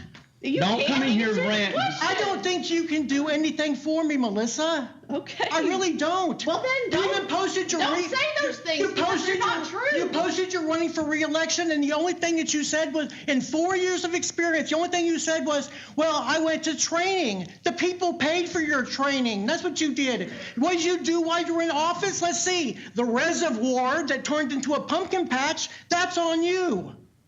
The animal shelter, and then we're going to go into the reservoir. Let's see. Well, keep on going. You're when gonna was- help me when out. was, Cell said the reservoir was interested in 1960. There's 40 years there. Another 1920. There's 64 years y'all been looking at the reservoir, and y'all turned it into a pumpkin patch. Yes, but there's more to that story That's than right, just you just that. bring out There's this. more to the John, story. this, Keep yeah. going. What else? What else? Yes. Go down the list. Let's hear it. You know what? You guys work for me. Okay. Yes, sir. And I mean, 16,000 other people. But Okay? you've never I pay you. But you never If you once. if you don't think you work for me, then give the money back. That's my money then. How much Okay, of it you so- want back? What do I you want want? to comment on this. So, no, I don't work for you at all. I know period. you said that already. And I want to make it clear again. And no, you don't pay, You are the representative who does not represent. I don't represent you. You are You the are not what I representative want. that Let does him not talk, then represent. you can talk, okay? I'm not going to hold over you. So do you want to hear what I got to say, John? No. In your 10 minutes, is there an issue here that you would like for us to correct for you? Yeah, Did give you us come some- tonight? Yes. We're giving you time to talk, to get it all out. Hopefully you'll feel better. I don't want time to Give us talk. one thing you want us to work on. I want you to never say 5 minutes again, Ted. You're the only ones ever complain You're the about it. only one. Yeah, okay? Does that make it wrong? And you're laughing That's again. your opinion. I want you to stop laughing at people. The majority rules. Yeah, What majority? yeah. Of Dade County. Dade County said that they wanted the citizens to be limited for 5 minutes and everybody else can talk. Do you understand how that is just very minimal of what is really going on in society, of what 5 minutes? If you had something to come up here and really work on and talk about, I don't think we would care if you talked for 2 hours. But complaining about 5 minutes is really, really, I mean, you should be ashamed of yourself to have all the issues that we really have out here in Like the this county. reservoir? The reservoir is an issue? Yeah, emergency water, right? We're gonna die if we didn't get this water. What about if when the trains are We're going gonna by? die? When the trains are coming by, they're gonna spill all their chemicals down into the water, remember? What are you talking about? You need to talk to Ted. No, you need to talk to me if you want something done, but Oh, really? you do not. You do not call me, you do not text me, you have never tried to communicate with me at all. I don't think you could do anything, Melissa. Okay, well, I'm glad that we cleared that up. Actually, you want to do something for me? Stop the 5 minutes. Really, that's what you're concerned about. Are you poo-pooing my question? We'll take your. That's what my issue is. John. That's the entire reason I came here. Just move on. We Okay. need to move on with the meeting. The 5 minutes, we've had no complaints about this other than I'm you. complaining. Thank you. You have one. Appreciate it. Okay, we one. have a Thank you. complaint, You got it. thank you. Okay. Thank you very much. We got one. Go get a petition about it. All right. We got somebody else. We got a person on the front row here who wants to talk to us. Oh, come on. These are some new people.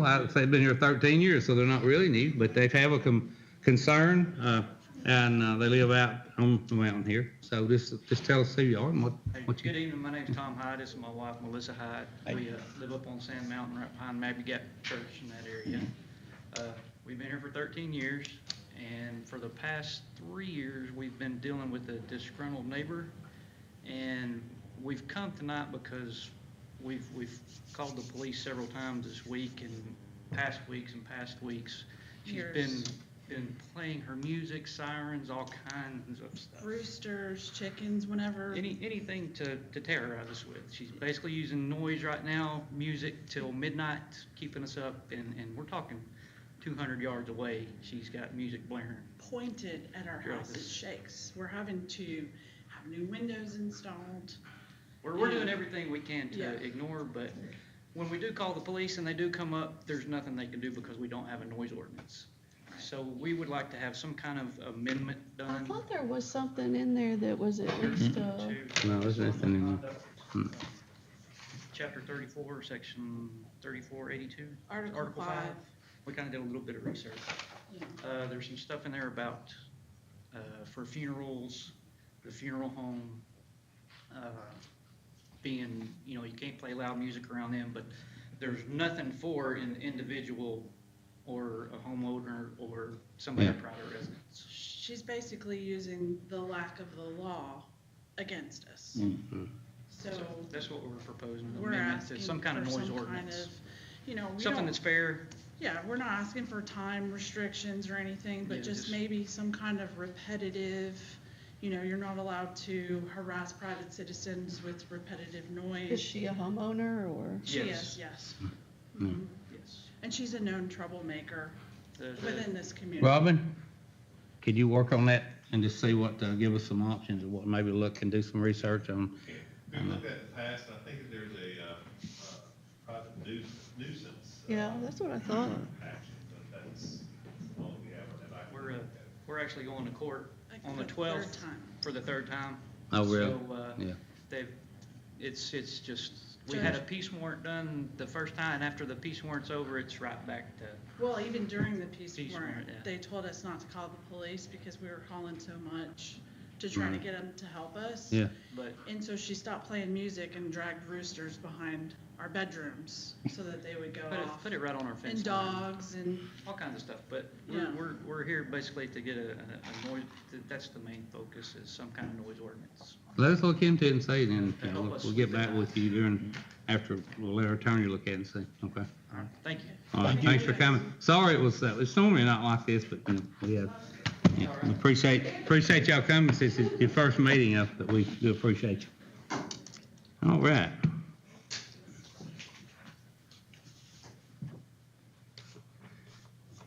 Mr. Hartline, you wanna start with your report, please?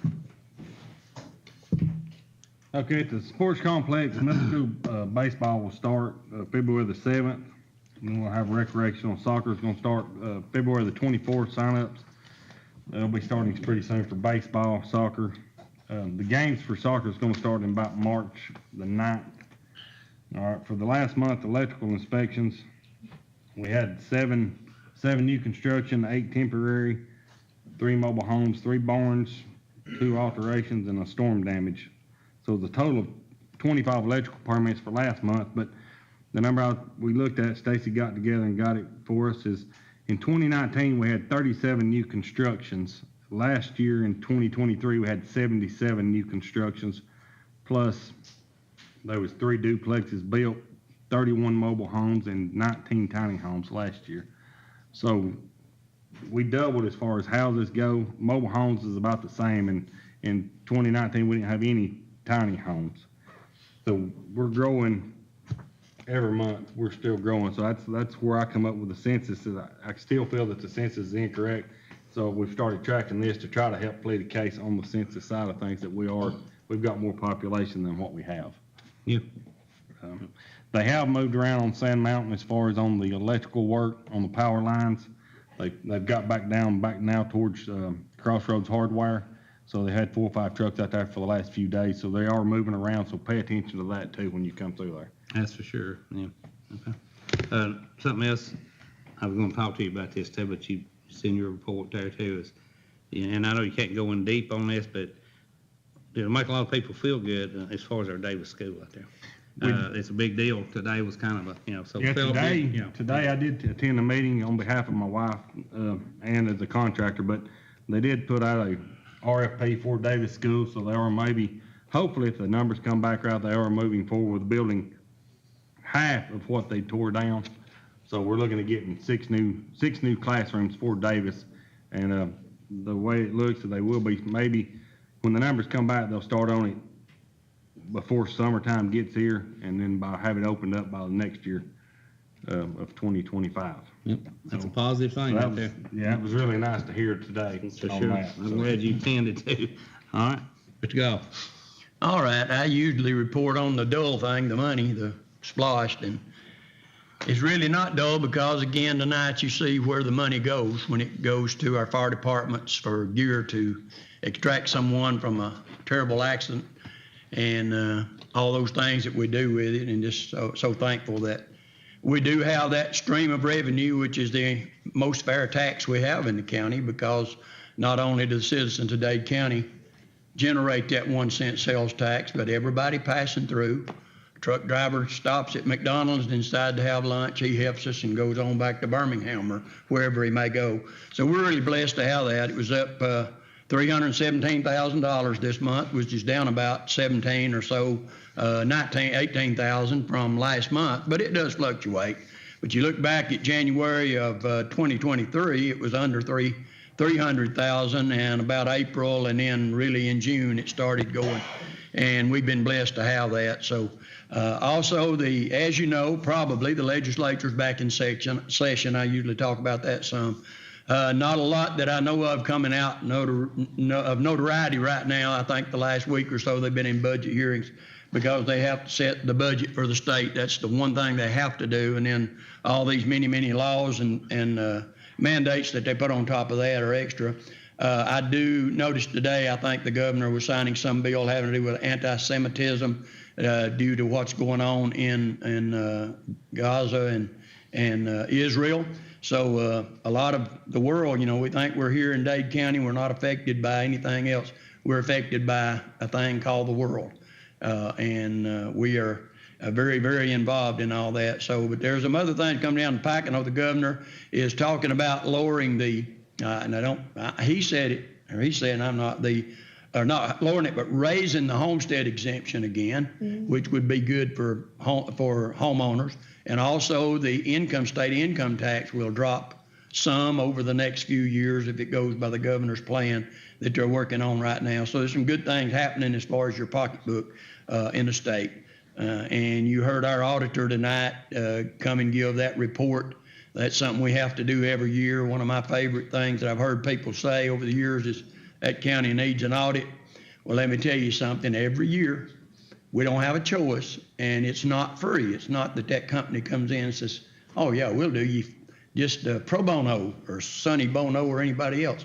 But it costs the taxpayers a good penny to have that done. But we're glad for a good report because that reflects.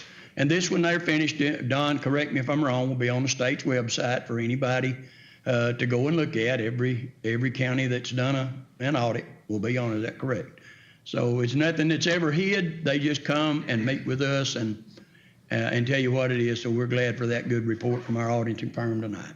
That's it. And another thing on the auditors, this is, they, all new faces. I mean, it's not like you've got the same people every year, coming in, because this firm's been doing this for a long time, but like all these people here, they were brand new. I mean, they're tough. Some of them are, out of college now, and then it's not an easy thing. It takes a lot of time, and that's a good thing. So, it makes you feel, and when they come in, like you said, and they give that clean, because years ago, we were getting hit on the end of it, especially because the deposits, we didn't have anything, or rainy day fund, or call it what you want. Fund balance was depleted.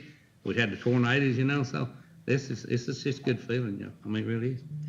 Go ahead, I'm sorry, didn't mean to butt in, but I just kind of putting the icing on his. Well, I do want to apologize for, like my son says, getting tuned up, but that is one, I don't get angry or mad much, but that is one person that bothers me, that never has come to me about anything that I would help out. And like I say, almost every month, you got a problem, you got a complaint, my number's out there, emails, text messages, there's many ways to get a hold of people these days. Feel free to message me, call me, anything. I'm willing to jump into any project, and whether it's good or bad, so I apologize for that. We've had about 480 road orders this month, and a lot of that was, that's a lot for the month, but they've had to fit that in along with salting the roads, which is a lot of work and time. We got an estimate of 12-month average, so it was 26,764 pounds, which have gone out, and we're still at an average of about 42 hauls for the month.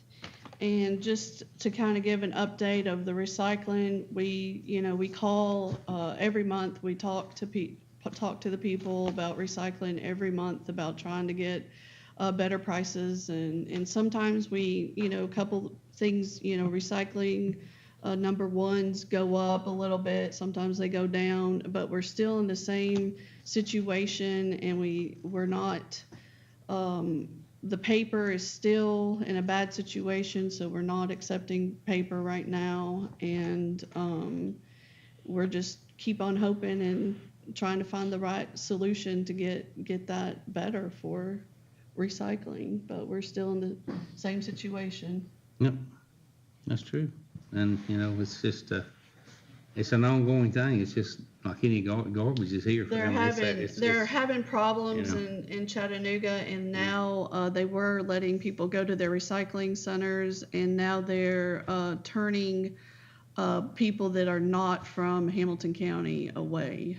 So they're not allowing. So I'm planning on going to a meeting to try to get them to allow out counties to deliver probably next week or the next to help out. So we'll see how that goes. Okay, good report. I'll start with the, Philip mentioned the power company, and, we've got them all over the county, and I've talked about it the last month or two, they're gonna be here for another year and a half or so. They've got a lot going on, but one issue I had today, and I talked to Philip here about before the meeting, actually I got a couple calls yesterday, and I promise you we're gonna work on this. It'll have to do with the water authority too, but they're drafting water out up on the mountain here out toward the nursing home and in toward where the backside of where the golf course now. And a lot of people's getting some really dirty, dingy waters, picking up at the end of the line, I guess it's pulling it back through the line, and they're whites, and it's terrible. I mean, I didn't realize that bad, but I got some pictures today, and so I promise you we're working on that, on what we can do about it, but I'm gonna meet with them in the morning out there and just see. So if you're one of those people that have called, we're working on it, I promise you. And If it's not bothering you, it's not a problem with you. I know you don't think about it, but this is, it's bad. And I guess it's just settlement at the end of the line, and when they turn it off, or they're pulling so much water out at one time out of fire hydrants, and when they turn it back on, it's rebuilding and just stirring it up. So we are working it. I did report over there, gave a little bit on the depot and the elections building. It's coming along good, depot especially. I hope maybe we can finish that and get those people moving, which will be our indigent defense attorney and our ASCS office person. Hopefully by maybe mid-March. I mean, really and truthfully, I feel that we can do that. And like we said, when we do that, we'll put that other building on the market, and that'll go into the funds. The election building, we talked about that tonight. We've got all that cleaned, stripped down, and we're ready. If the weather let us along, next week's supposed to be pretty. We can go ahead and start on the grading part of it and get that. And we're waiting on actually the layout for the all the shots on the outside as far as which way the water and all. So anyway, those projects are going. And as Philip said, the election building is priority. It's got to be. It is something that it's a must. It's not something we talked about this, and now we've got it's critical on our voting. The Attorney General's office, they're looking at us. They're looking at all counties, but especially Dade. And so this is happening. We're getting it done. Robert did mention Lamar in our prayer tonight. I did talk to Lamar right before the meeting. He called me, and he is back in the hospital, and he wants everybody praying for him. He's got just a little issue with the surgery. He had to go back yesterday, and they're giving him a little blood, and I'll be building him back up. But he had a pretty major surgery, so it's things like that is expected. So there's just still he's real weak, but pray for him. I want to mention, as all of you know, the cold weather was really different than we've had in a long time. There was a lot of lines that froze and burst, in places that people never had that happen before. Had a lot of trees down. We still got a lot of cleanup to do, even because we had a tremendous amount of trees throughout the county, and so just kind of keeping an eye out for building them, because we're doing that in between, and we do have a truck there with the lights on. But sometimes you just need to keep it in your mind, stay off the cell phones, and especially on our county roads, they're so narrow. Let's see here. Got on our bridges. I kind of give a report on that every week, because I do try to get that before the meeting. The bridges that are going to be replaced, Squirreltown Creek up here and one Tasco. As I said, Squirreltown Creek is in line right now. They actually have finished the engineering and all, and I look for that to bid out first of the year, and probably the project start on up toward the end of summer. They could change that. DOT could, but if that happens, you're talking about Highway 11. There'll be a lot of think traffic's bad up there now. It'll really be bad. They were going to take the bridge out and divert all the traffic around Sligo Road, and they figured they couldn't do that because of tractor trailers. But they will be maintaining a runaround bridge there on one side of it. So they'll be working on that, getting it built, and then they'll shut it down. And there'll be probably a red light set up there, just a temporary, to let traffic go and come. The bridge over here on 136 is going to be a whole nother story. They will have a runaround, a bridge on it, but of course there's a lot more traffic on 136, and it can affect a lot of things. Their school traffic now. They're going to do it. They're going to do it in off-season school and try to get it and do an accelerated bridge. Now that's not what they're going to do, and so it'll be probably a year project, maybe a year and a half project over there to do that. So there'll be a lot of people put out of the way over there, because all y'all look at mountain, all the piney, just to get here. So you still get here that way, but it's going to be 10 times slower. Philip, today we ran into him, and he, like he said, he went to the meeting over there. It was a pre-bid meeting, and because that's been lingering for a long time.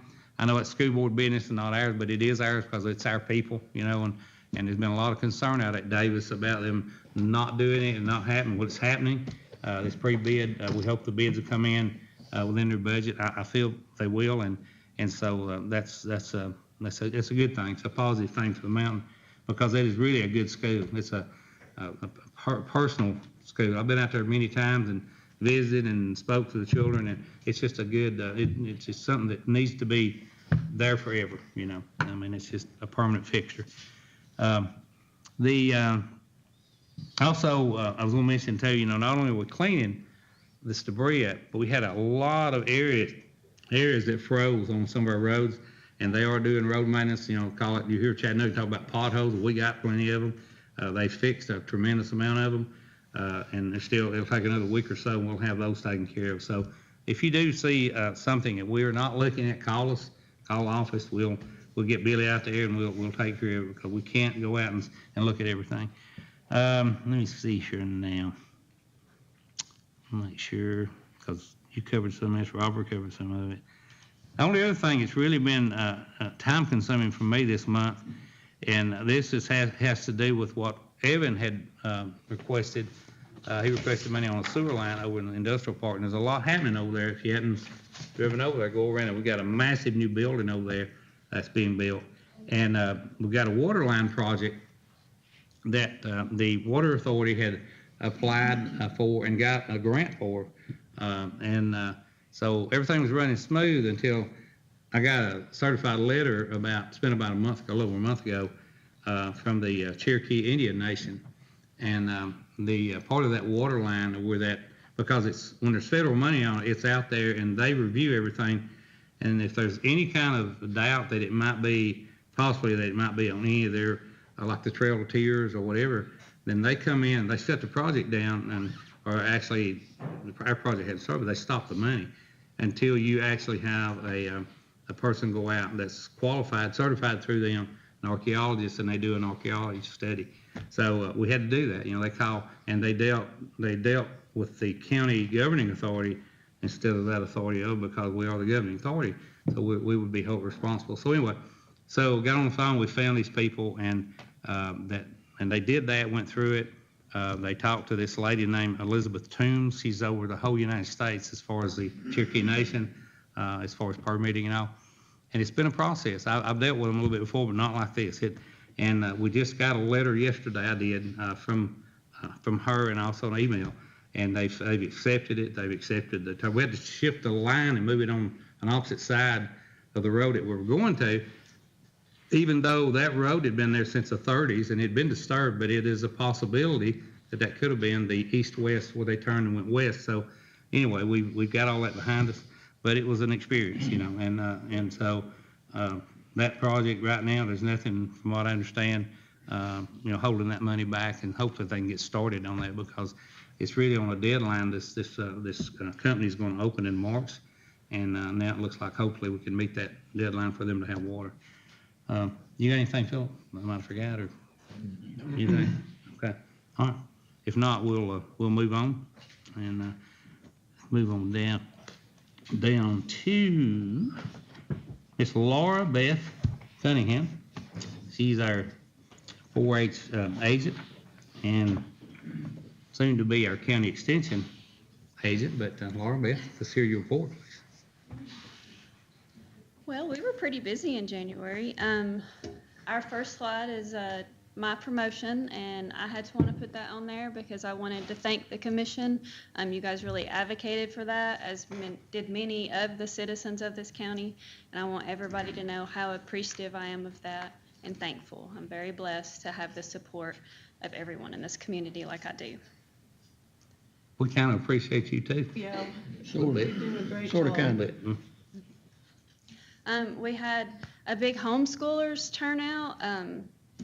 I've been telling lots of people that I talk to about this is if I ever get all of these kids to show up at one time, I don't think the Ag Center is going to hold them all. This last meeting, which was last week, I had 51 just kids, and then their parents kind of have to stand around in the back. We had 3 new families. So if they all come at the same time, I don't know what I'm going to do.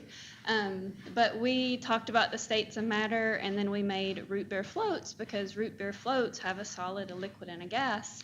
So it was wonderful serving ice cream and root beer to 51 kids. But they have a really good time, and I love this group. They're kind of my guinea pigs. I create these lessons, and I kind of try it out on them before I bring it to the school. So they do a lot for me. I like my homeschoolers. In-school club meetings are going really strong. I'm going to all the 5th grade elementary classes. There are 6 at Dade. There's 5 at Davis. I didn't get my pictures of my Davis meeting yesterday on there, but we talked about electricity, and we made these little mini lightsabers. So, of course, that was fun. And there's all kinds of things you can find on Pinterest and all these little crafts that they love. This next week's going to be a big week. We're going to have poultry judging signups, and then we're also going to have chick-to-chicken signups.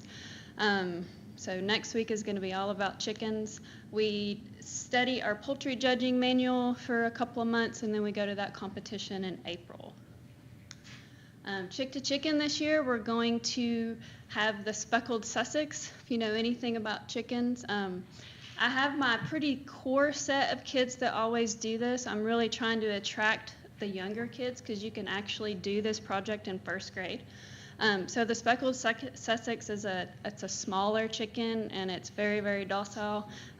I got a couple last year and have raised them, and they're a really, really good chicken for little kids. So I'm really hoping that some parents will let their smaller kids participate. I put my newsletter out, and I'm kind of previewing our summer programs coming up. We're doing lots of hiking because that's one of my favorite things to do. I'm trying to stay away from the Chattanooga area. The traffic killed us all last summer, so staying away from there. We're kind of moving to the Monteagle Mountain area. There's a lot of good hikes up there. Summer camp registration is going to start soon. All my Cloverleafs are going to Jekyll this year. That's my favorite camp. It's the best camp. So I think those spots will fill up pretty quick. So if you're wanting your kid to go to summer camp, you might want to get on the ball. The registration starts February 27th on that. There is the UGA short course coming up. The registration has ended. It was on the 30th, but I kind of know some people now, so I think I can get people in if they really want to go to it. But this is a really awesome course, and they're gonna talk about forages and feeder calves and things like that. It's an all-day class. It's $40, and you get a free hat and a notebook. But it's a really good course. If anybody's interested in that, please call the office. The Beekeepers Association meeting is going to be Monday, February 19th at 7 at the Ag Center. And then the Tri-State Cattlemen's will be back in Dade County this next month. It'll be February 20th. If you would like the meal, the Friday before, you just need to RSVP to the office. We have a lot of stuff going on in some of our other counties. Well, Griffin is not close by any means, but they are putting on this small farm business development conference. I don't think they've ever done that before, but with all the little hobby farms that are popping up and things like that, and people wanting to like sell beef and do stuff like that, they put together this class. If anybody's interested in that, it's also posted on Facebook.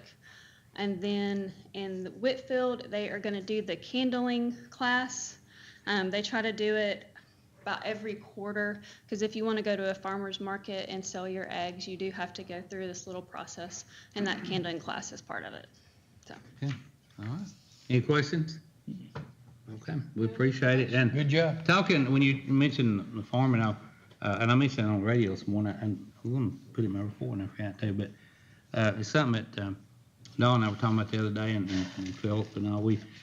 Hopefully that we can, this summer, spring, maybe we can get our farmers market cranked back up. We're going to get with the people involved in that, and hopefully, the commission, we can talk about it, but there's going to be some room there, when we finish the pad and get our election building going, and down toward the railroad track, there's a nice level piece of property there, that's, and it'd be ideal there, to start that farmers market until maybe 20 years from now is built there, and it'd be good because of the road, that's going in, and a lot of people travel it. Yeah. So, we, of course, we'll involve you in that too, because it'd it's something that, Well, because I people think- enjoy, I think people it would do enjoyed it really out here. Yeah, Oh, that'd be We have a awesome. lot of these hobby Oh. farms popping up, I know, and, I know. I mean, And- there's a lot of stuff Yeah. going on Yeah. farm-wise in Dade Yeah. County. But so- there's enough room there we could fix just a long, open, would like they've got it other, there's the other towns have got, and the farmers can come in or people come in and just pull and they'll have to back in and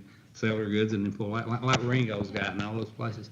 And, so, that's something, We've in the had future. people call and ask if we were ever gonna Yeah. get it back, so that's really good No, news. we've had some calls too, and that'd be ideal, because up here was good, but it was kind of, different things would happen. They'd have, like car shows or whatever, and they had to cancel and all this stuff, and then you had to put all the tents up, and then that was really, then they had to take them down, and it got old. I know the people that were doing it, it got old. I mean, we didn't have any help.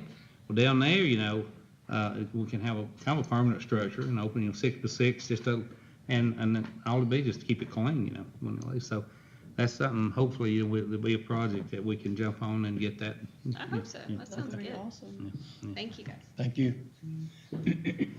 Okay, let's move down here. Mr. Townsend. We do have 2 online presentations. You can go, Mr. Mindy Hayworth and Sandy White. They are online, their presentations, one's with the library and one is their Alliance for Dade, so you can go online for that.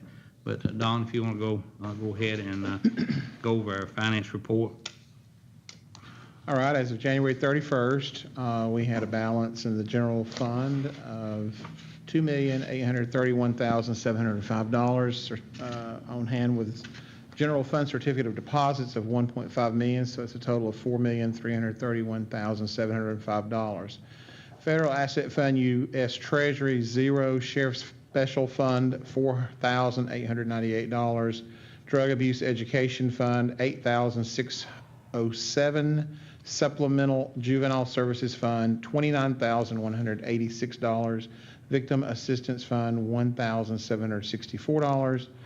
Jail Fund, $14,409. Federal Asset Fund, Department of Justice, 0. American Rescue Plan, which is the ARPA, $1,071,720. Accommodations, hotel, motel tax, $252,127. Employees, flexible spending, $31,849. And payroll account, $3,694. In the old SPLOST account balance remaining of $97,201. 2021 SPLOST, which is the project account, has a balance of $23,683. And then in our proceeds account, we have $2,873,953. Looking at the next report, we have the income statement, and this is as of December 31st, 2023. And we have an actual of $892,726 was expensed. We had budgeted collected $892,726. And then we had budgeted $886,043, so that we were in excess funds of $6,682. For year to date, we have collected $9,491,678. And we have budgeted $9,446,619. So again, we have excess funds of $45,059. And then in the category for expenses, we have expensed $1,211,533. We have budgeted $1,147,160. So we are in excess, or over budget by $64,373 for the month of December. And then for year-to-date purposes, we have expensed $7,163,279. We budgeted $7,674,429. So we were under budget $511,150. Budget attained through December 31st was right there at 50%. Revenues attained are at 64.64%, and expenses attained were at 48.78%. For the month, our local option sales tax came in at $253,874.27. And the SPLOST came in at $317,346.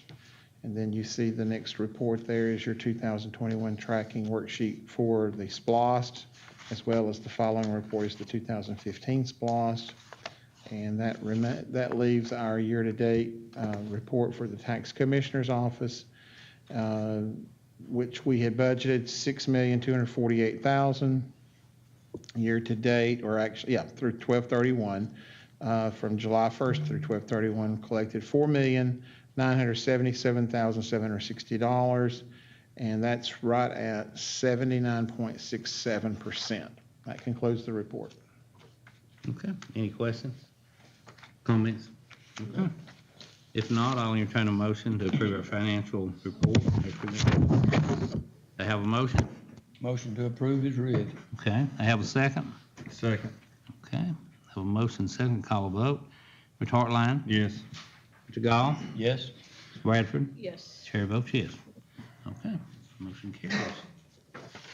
Okey-dokey. Robin, you got anything for us tonight? Any? I don't. No legal issues? Okay. All right, this is just right here. The reading of the minutes of our last month's regular meeting, and any special call meetings will not be required since all commissioners have been furnished with copies in advance. The minutes are public record and available for view in our commission office. Minutes are included in the consent agenda. At this time, I'd like to ask Mr. Townsend to go over the consent agenda, and we will entertain a motion. On the consent agenda, we have the approval of the agenda as presented, approval of previous meeting minutes. We have the review and personnel status report, the proclamation for Trenton Dade Optimist Club. It's Optimist Day as of the first Thursday of February 2nd. Proclamation for Severe Weather Preparedness Week 2024 in Dade County is February 5th through the 9th, 2024. Proclamation American Heart Month, February 2024, and Go Red on Friday, February 2nd. Proclamation Arbor Day, third Friday of February, on Friday, February 16th, 2024. Proclamation recognition of the National Future Farmers of America Week, February 17th through the 24th in Dade County. We have Dade County under SPLOST equipment and capital improvements. The Dade County Station 4 Fire Department renovations to fire station facility, not to exceed $15,000 for renovations. We have also the structural and extrication gear for the Trenton Department at Station 1, $20,400, and then the Station 4 North Dade, $20,400, and then New Salem, $9,300 from the NAFCO of Decatur, Alabama, and then regarding New Salem, that will come out of ARPA funds. Industrial Development Authority, expansion of infrastructure and then to the industrial park is $42,126.85 for an extension of the sewer project was approved. And we have approval of the historic courthouse renovation report is submitted by Cole Atkins from BCM Incorporated. Presentment of the annual audited 2023 county financial statement, noting no findings, and that is from Henderson, Hutcherson, and McCall, our CPA firm. And then Republic Services, the annual rate notification for the renegotiated portions of that contract, taking our rate to $35.57 for transportation and disposal, and that is to include a $1 fee for the Alabama State landfill disposal fee. So that's a total increase to $36.57 per ton, and then proposed effective July 1st. That's as of July 1st, 24, and then July 1st, 2025, transportation disposal rate will be $37.70 per ton plus state and any federal and local state tax fees and assessments not in existence on the date of the original agreement, and all applicable state fees, state landfill disposal currently $1 per ton, which takes that rate to $38.70 per ton.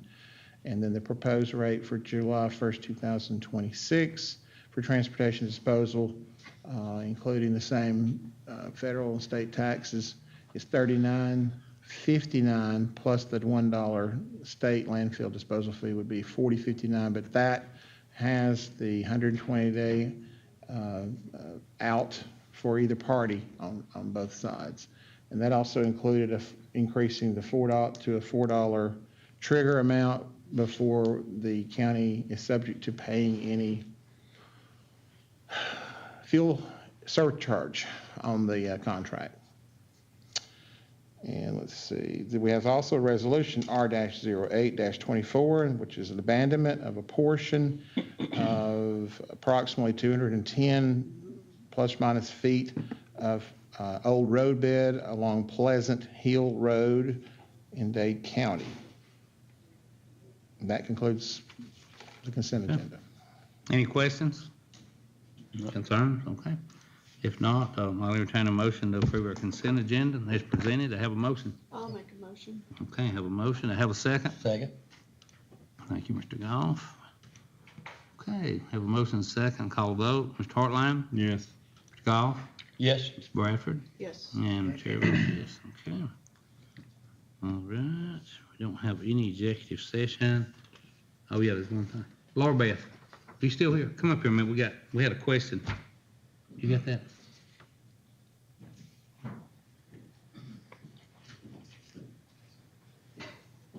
What you looking at? Get over here. Over there? I'm glad everybody kind of stayed because right over here, not over there. Front and center. I don't have a gold watch for you, but let me tell you what.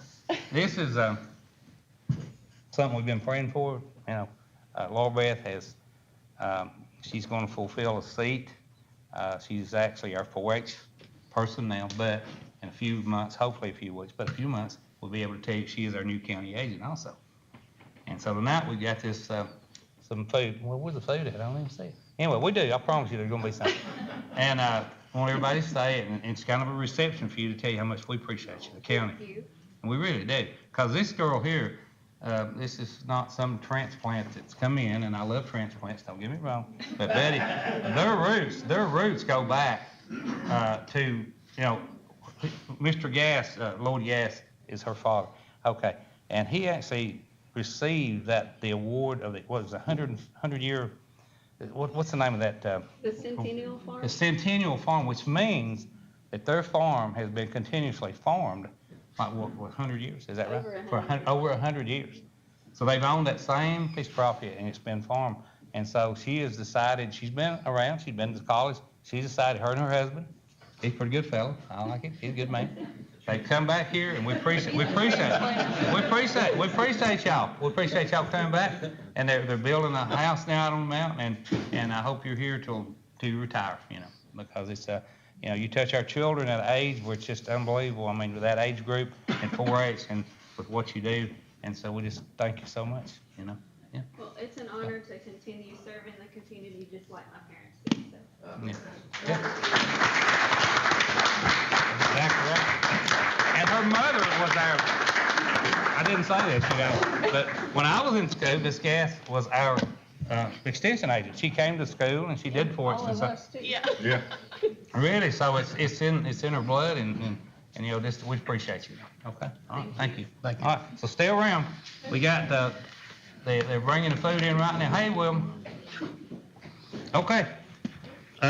There's no executive session, but I will entertain a motion if. Well, I got one more thing to add. Okay, I'm sorry. Go ahead. What I would like to add is when I tell John Huffman that I do not work for him, what I mean is there's over 16,000 people in this county, and I work for each and every one of them. I don't make my decisions on what he wants. I make my decisions based on everybody in the county and what I think is best for the whole, not just one individual. As well. So that's what when I say that, that's what I mean. Yep. Yeah. Also, before you leave, oh, did I get let me make a motion with adjourn? Not yet. All right, then the motion? Yes. Have a second? Second. All right. Mr. Hartline? Yes or no? You want, okay. Yes. Mr. Goff? What, we done adjourned? Yes. Okay. All right, meeting is adjourned, but I want to tell you this. We've got you can sign this or not, but this is actually a petition kind of, I guess you'd say, nominating petition for a candidate for the office of District Supervisor of Soil and Water. Miss Gass's father is that now, and this is an office she'll be running for. I mean, it'll be on the ballot, but to do this, she's got to have 25 people in the county sign it. It's a thing. So we've signed it, and I'm not telling you something, but if you want to read it, and it's just a formality for her to be put on that ballot, and then you can vote for her if you want to. So anyway, but it's here, and we'll pass it around. So. All right. Is there anybody else? Huh?